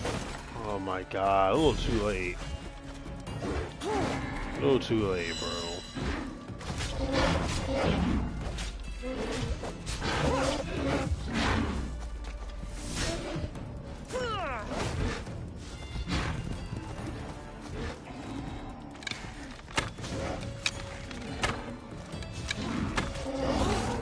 Cassandra, if you don't get... Oh gosh, she can't dodge for shit, bro.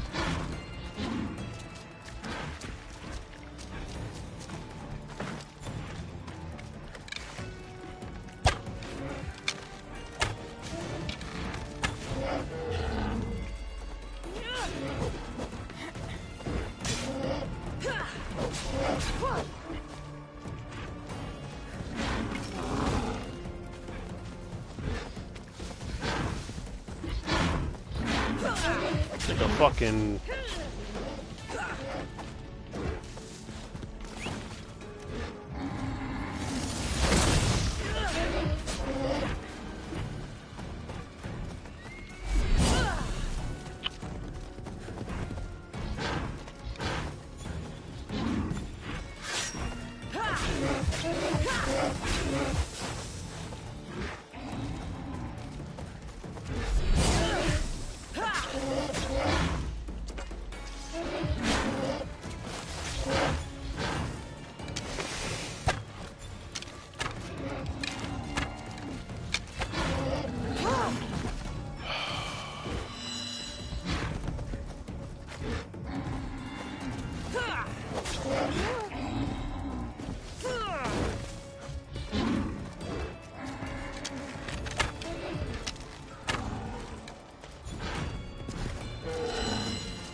Bro, that move is gonna be the death of me. I can't get away from it. I can't explain it either.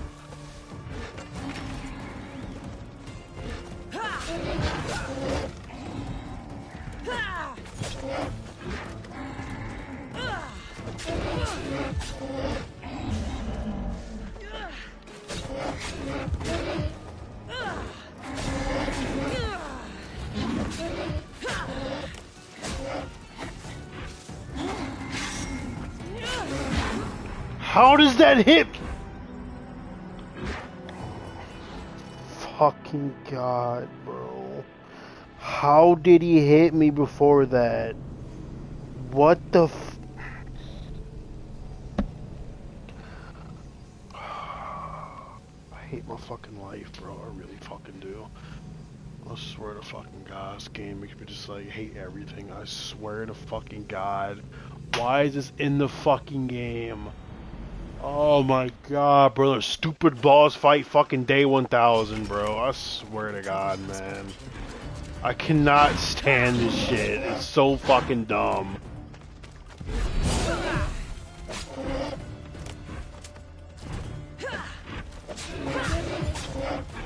These fucking antlers, bro. Hit you from a mile of fucking way every time.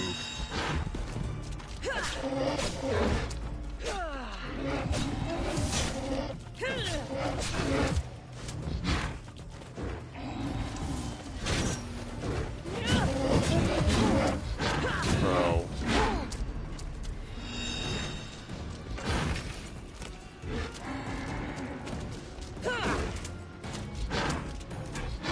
All that damage I do to him, and that's how I died. Stupid fucking dumb shit, bro. Stop targeting the other things! Fucking dumb bitch, bro. Fucking retarded, like.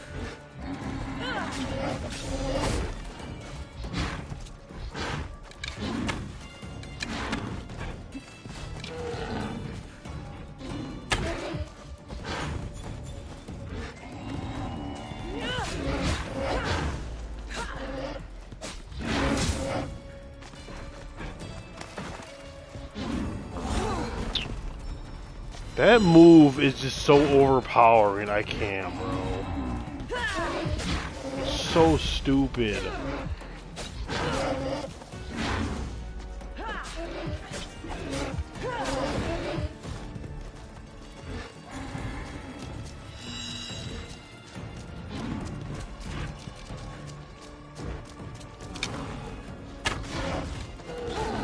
Look at that! Look at that! Look at that! You can't get out of the way of it!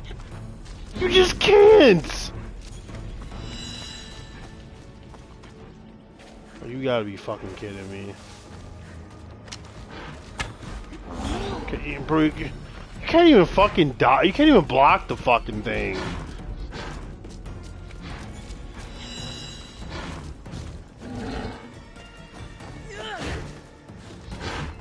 You gotta be fucking kidding me, man.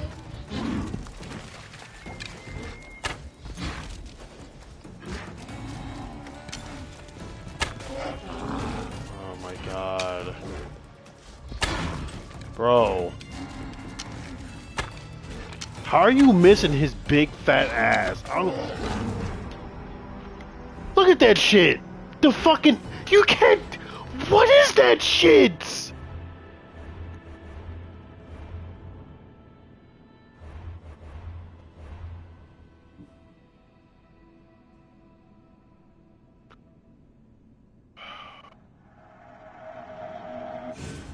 Oh my fucking God.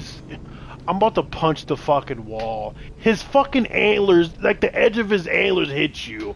That is fucking retarded as fuck. Fucking God, I hate game developers, bro. I fucking hate them with a fucking passion, man. They put the dumbest shit in games. Like, oh, this fucking makes sense. His antlers literally hit you. Like, oh my God, that fucking dumbass fucking movie does.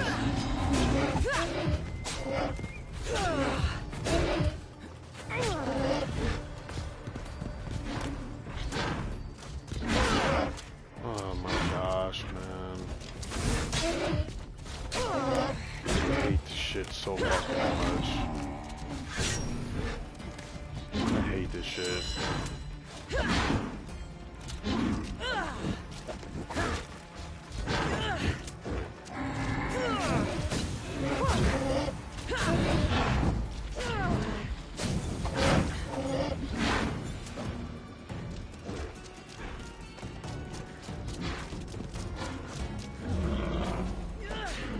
Oh, so now you want to dodge it. I didn't want to dodge. You got shit before, dumb board. God, bro.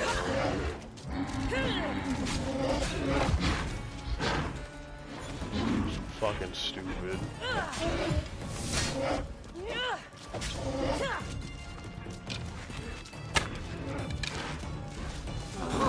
Look at that, bro. You can't get. I don't know. I don't understand that shit, dude.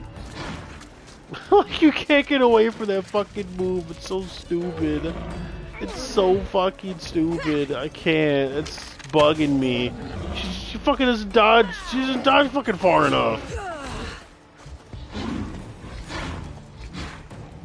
That's exactly what it is. She doesn't dodge fucking far enough. Like nowhere near.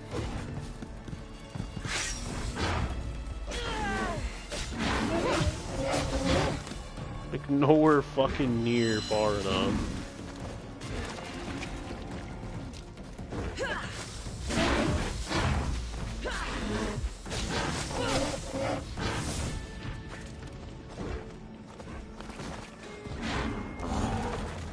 Please get out of the way of that. Please, like I'm begging you.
Yes, get fucked, pussy.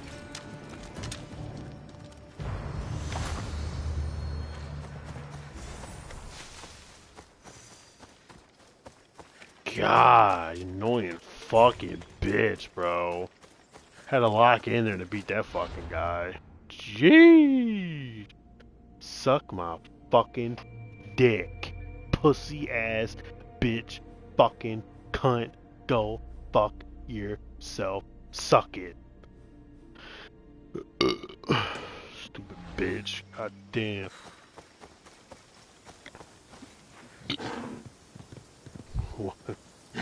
We beat the boss, we beat the boss with punk ass weapons. La la la la la la. My fucking dick. Yeah, that's right. I'm still a child inside. I don't give a fuck. I'm fucking petty. Especially when it comes to freaking stupid ass fucking enemies. I don't give a fuck. Fuck that motherfucker. That's what it's.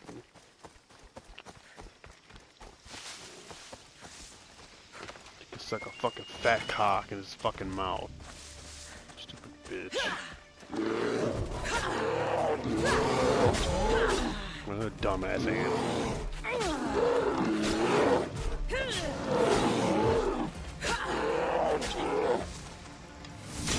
That was hard to pay attention to. Dick this air out. It was. It was, bro. I mean, like, it'd be like, my dick turned to fucking, bubblegum because they fucking boss fight, but we got him done.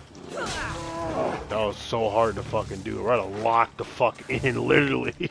That's why I wasn't talking. I was so locked. I was like, I can't talk. That was hard as fuck. Oh, bro. Bro. Yeah, like, animal boss fights in this game are pretty fucking tough, bro. I don't think dynamite exists back in this time, but if I had some, I would. Stick it right up his fucking ass. Let's get the fast travel point first and foremost.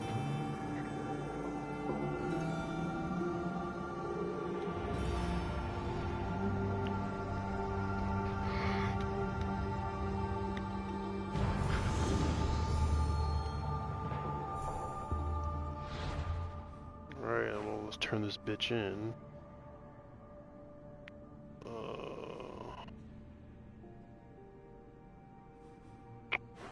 Where is he? Oh, it's this direction.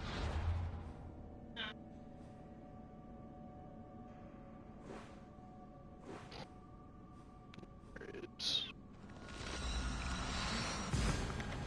fast travel right to that bitch. Right to that bitch. Do. Gotta get that bitch.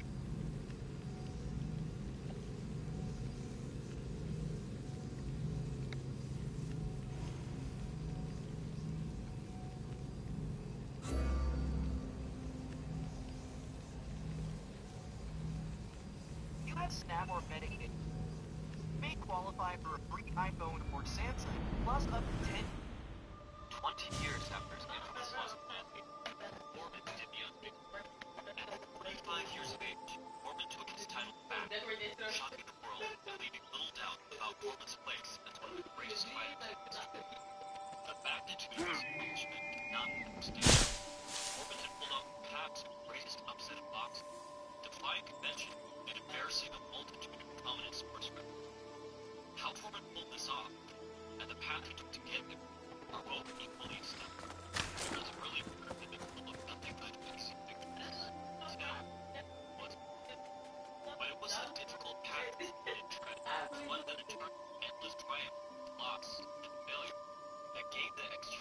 Long be impossible. The Foreman that took back his title was a completely different man. Foreman who had lost it 20 years ago. To understand how Foreman took back his title at 45 years of age, we must first look at how Foreman used to fight, back when he was a young, up-and-coming boxer at his prime.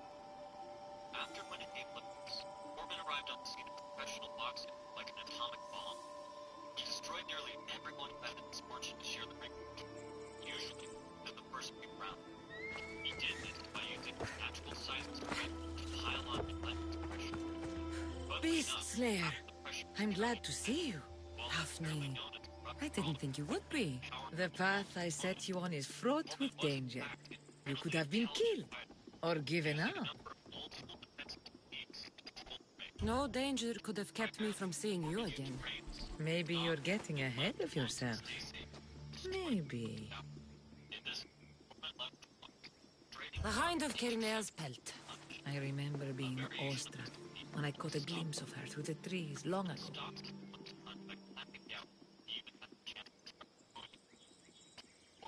These stocks, leverage blocks, and even jabs to frame against his opponent's head and shoulders. His outlocked arms pushing or steering them off balance. It was these long guard tactics that led Ali to teasingly dub Foreman Mummy. While long guard techniques left Foreman far more open than he would have been using more traditional, Foreman was able to stay safe by being surprisingly agile from the side. When his opponents attempted to throw wide hooks around his outstretched arms, Foreman would deftly sidestep or duck It was an away. honor to hunt such a noble beast. No, it wasn't. It's fucking For all annoying. the Shut up, suffering Zach. and death I've seen, when you see something as magnificent as this, No, fuck it words wasn't. escape me. Piece of shit. Artemis was right to bring you to me. Fucking The spit on that warrior's motherfucker. heart beats within your chest, yet it is tempered by kindness. I'll return when I have more pelts. Death arrow.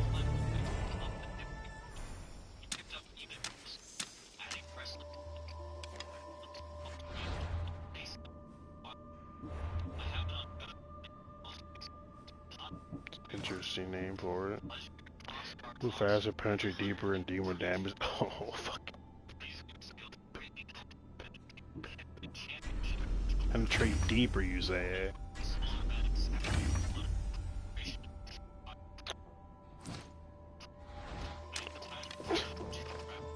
Penetrate your mom deeper.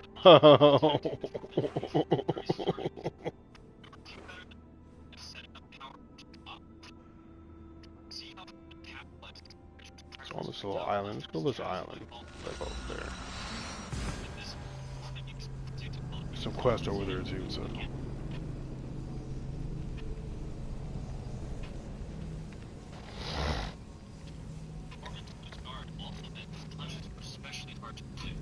He had a tendency to start many of his punches in the same way, and then change their trajectory midway to the target. What looked like the hook might actually be an up. Or shot to the body being fair up, catching on the chin. These directional feints were something especially worrying to LB. Nonetheless, after Foreman took out Ken Norton in only 2 rounds, a man that LB had struggled against greatly, LB was still ready and willing to fight. And Foreman, a little loudmouth ex-champion, lacked his size and power. Rumble in the jungle hung with the most iconic resources. Ali used his speed to throw sharp crosses right from the guard. And then out-grappled against the ropes and tired him out. Foreman's wrestling worked to sap the strength of every other opponent had ever gone up against, punching them every time they punched by throwing them wildly off balance.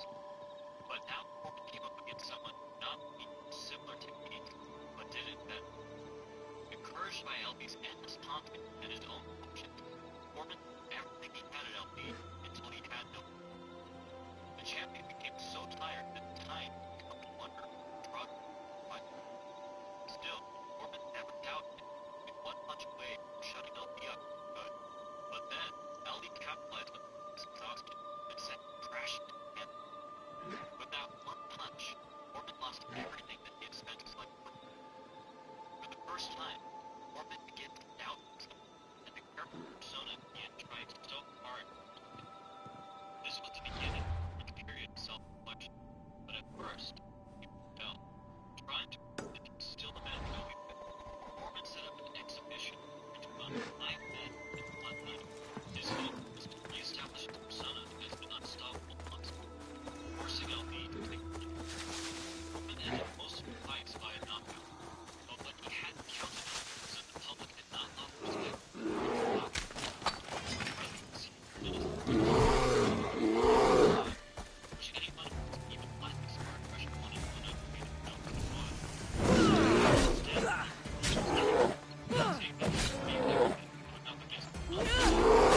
factory knocked down again and again, standing toe-to-toe with men almost as tough, powerful team. According to Foreman, at the time, President died with him. And although it cost him, he eventually fell.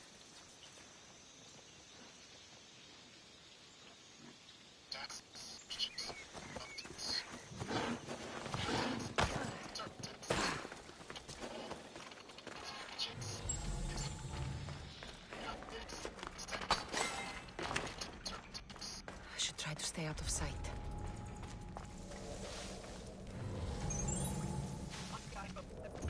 Dumbass bitches here. You'll be dining with our victory!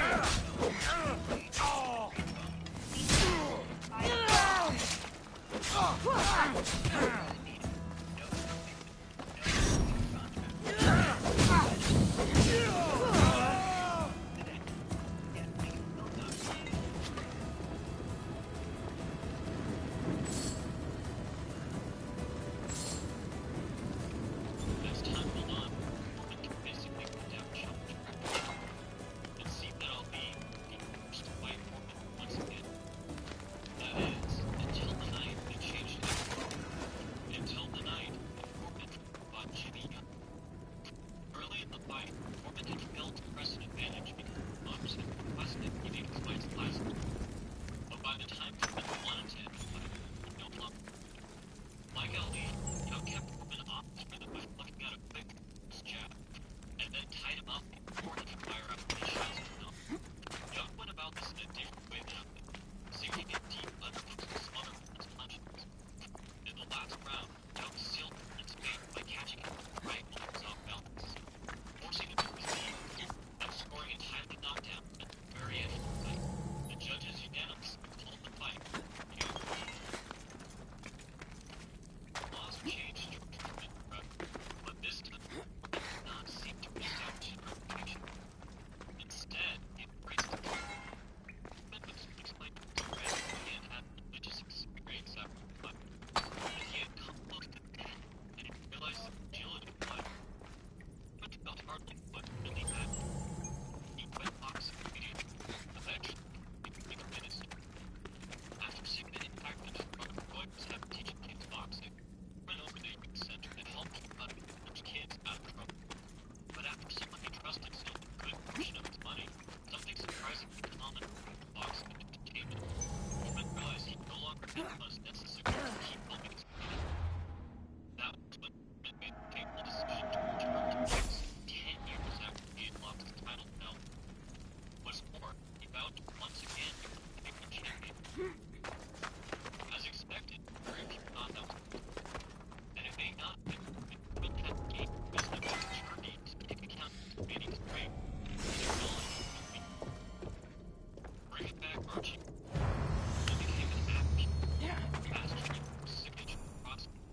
weapon to hold.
spotted here.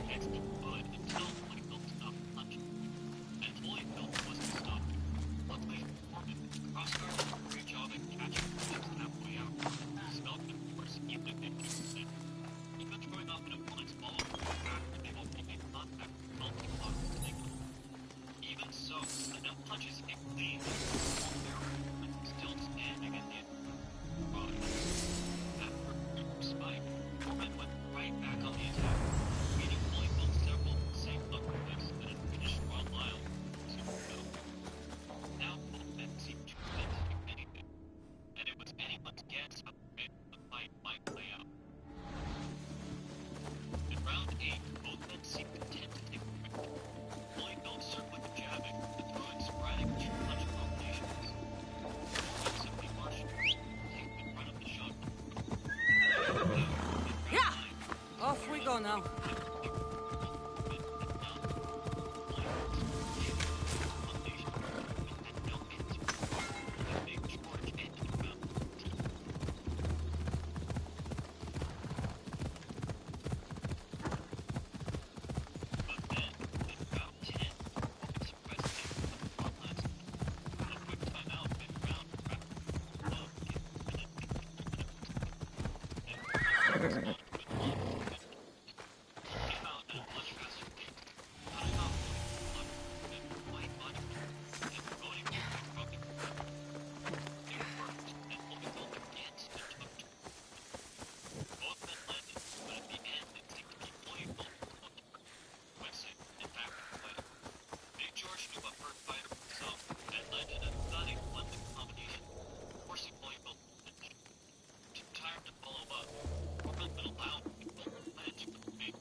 signs of a struggle.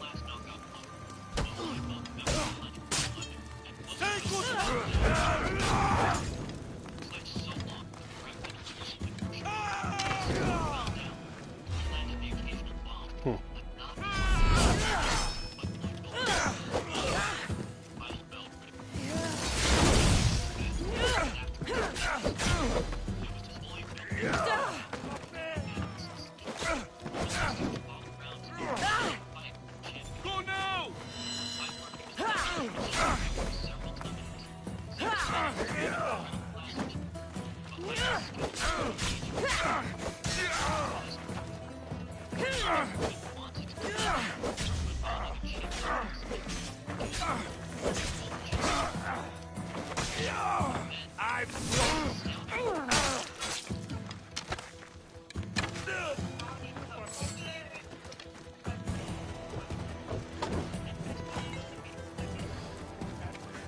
Get me out of here!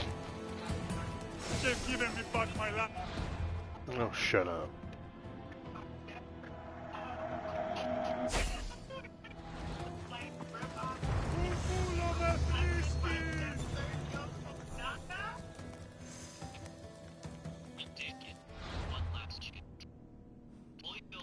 That outpost.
I'm under fire!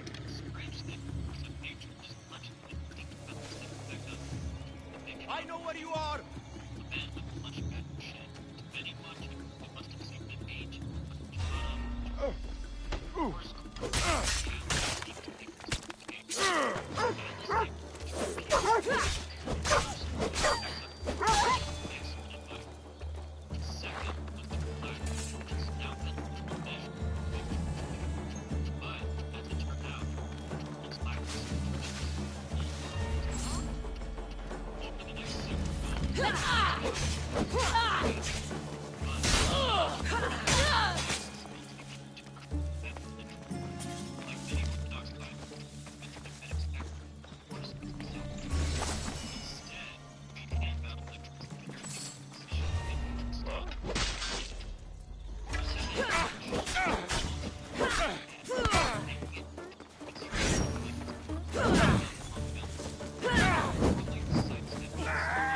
Help me!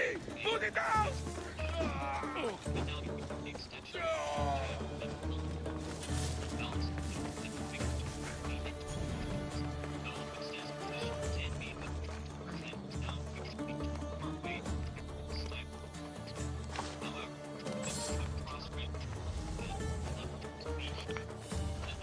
those tablet shit.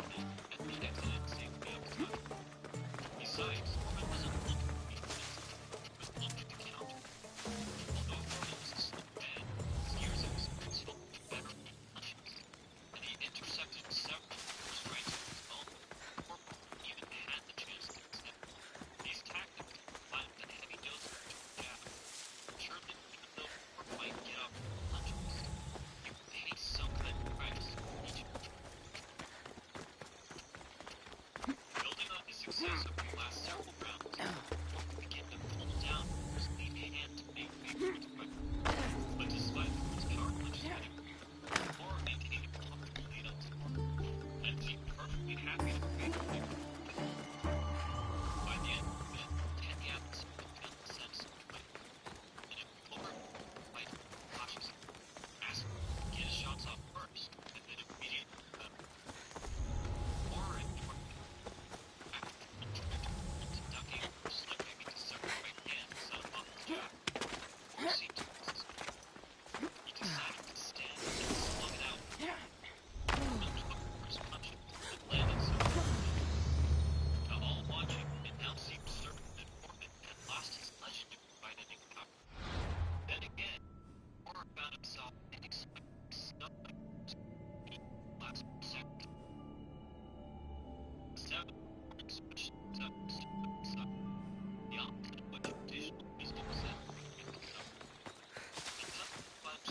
fucking.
Better check that out.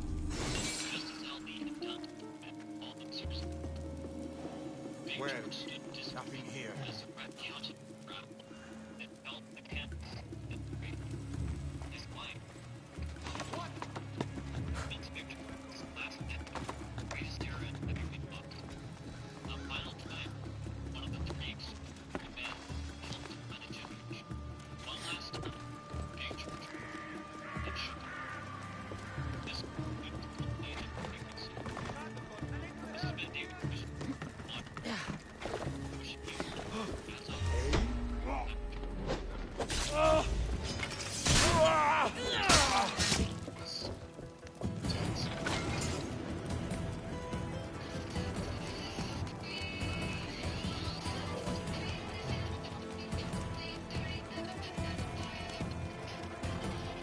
Come on, dude.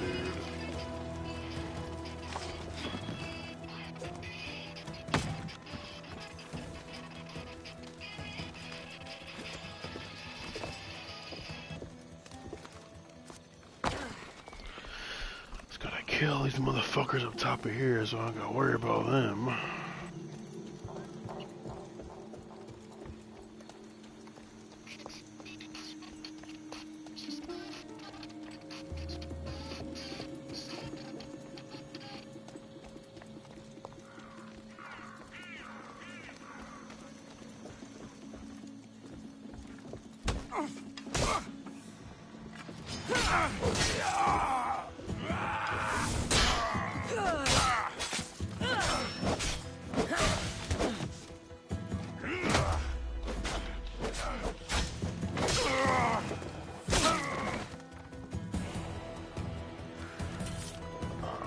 Oh.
I got an ability point.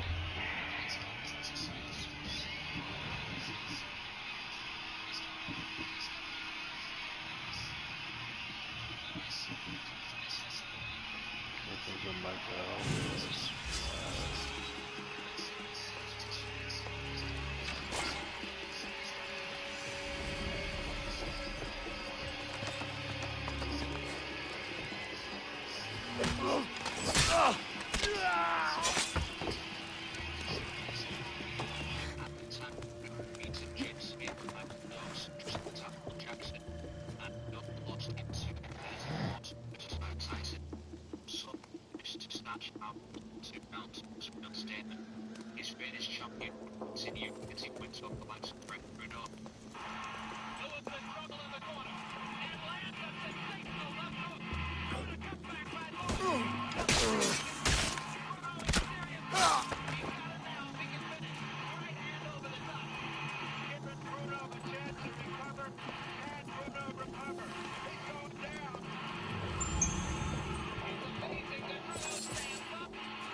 Yes, I am.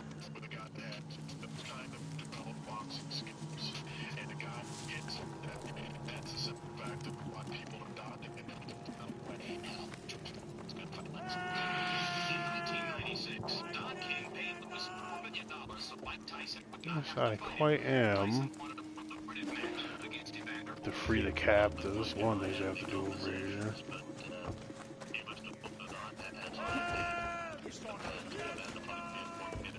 Βοήθησο, ήμαρτο, μισάνθρωπος.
I'm gonna end here. It's like 10:30. I have to get to bed at work in the morning. But I'm back streaming again tomorrow.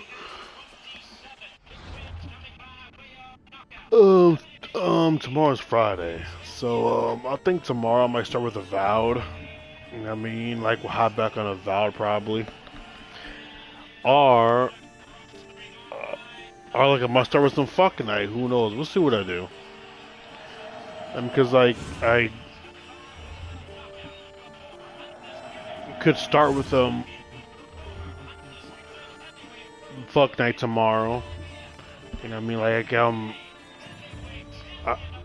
I could just fucking do that, but we'll see. We'll see what I do, bro. I mean, like, if I don't start with fuck night tomorrow, then I mean, like, I probably start with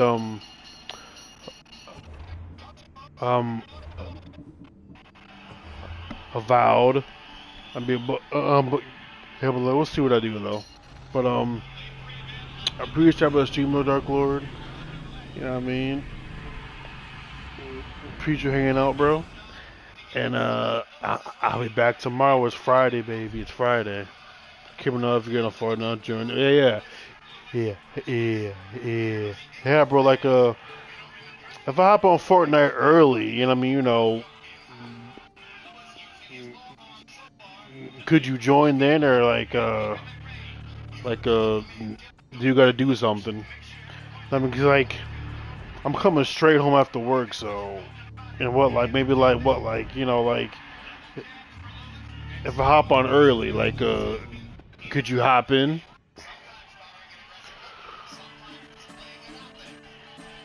Or, you gotta do some shit first. Okay, cool. Alright, let's go, baby. I mean, if we play some fucking duos, I got you. Alright, well, I'll be back for that tomorrow. And the peace out, much love, and the ski.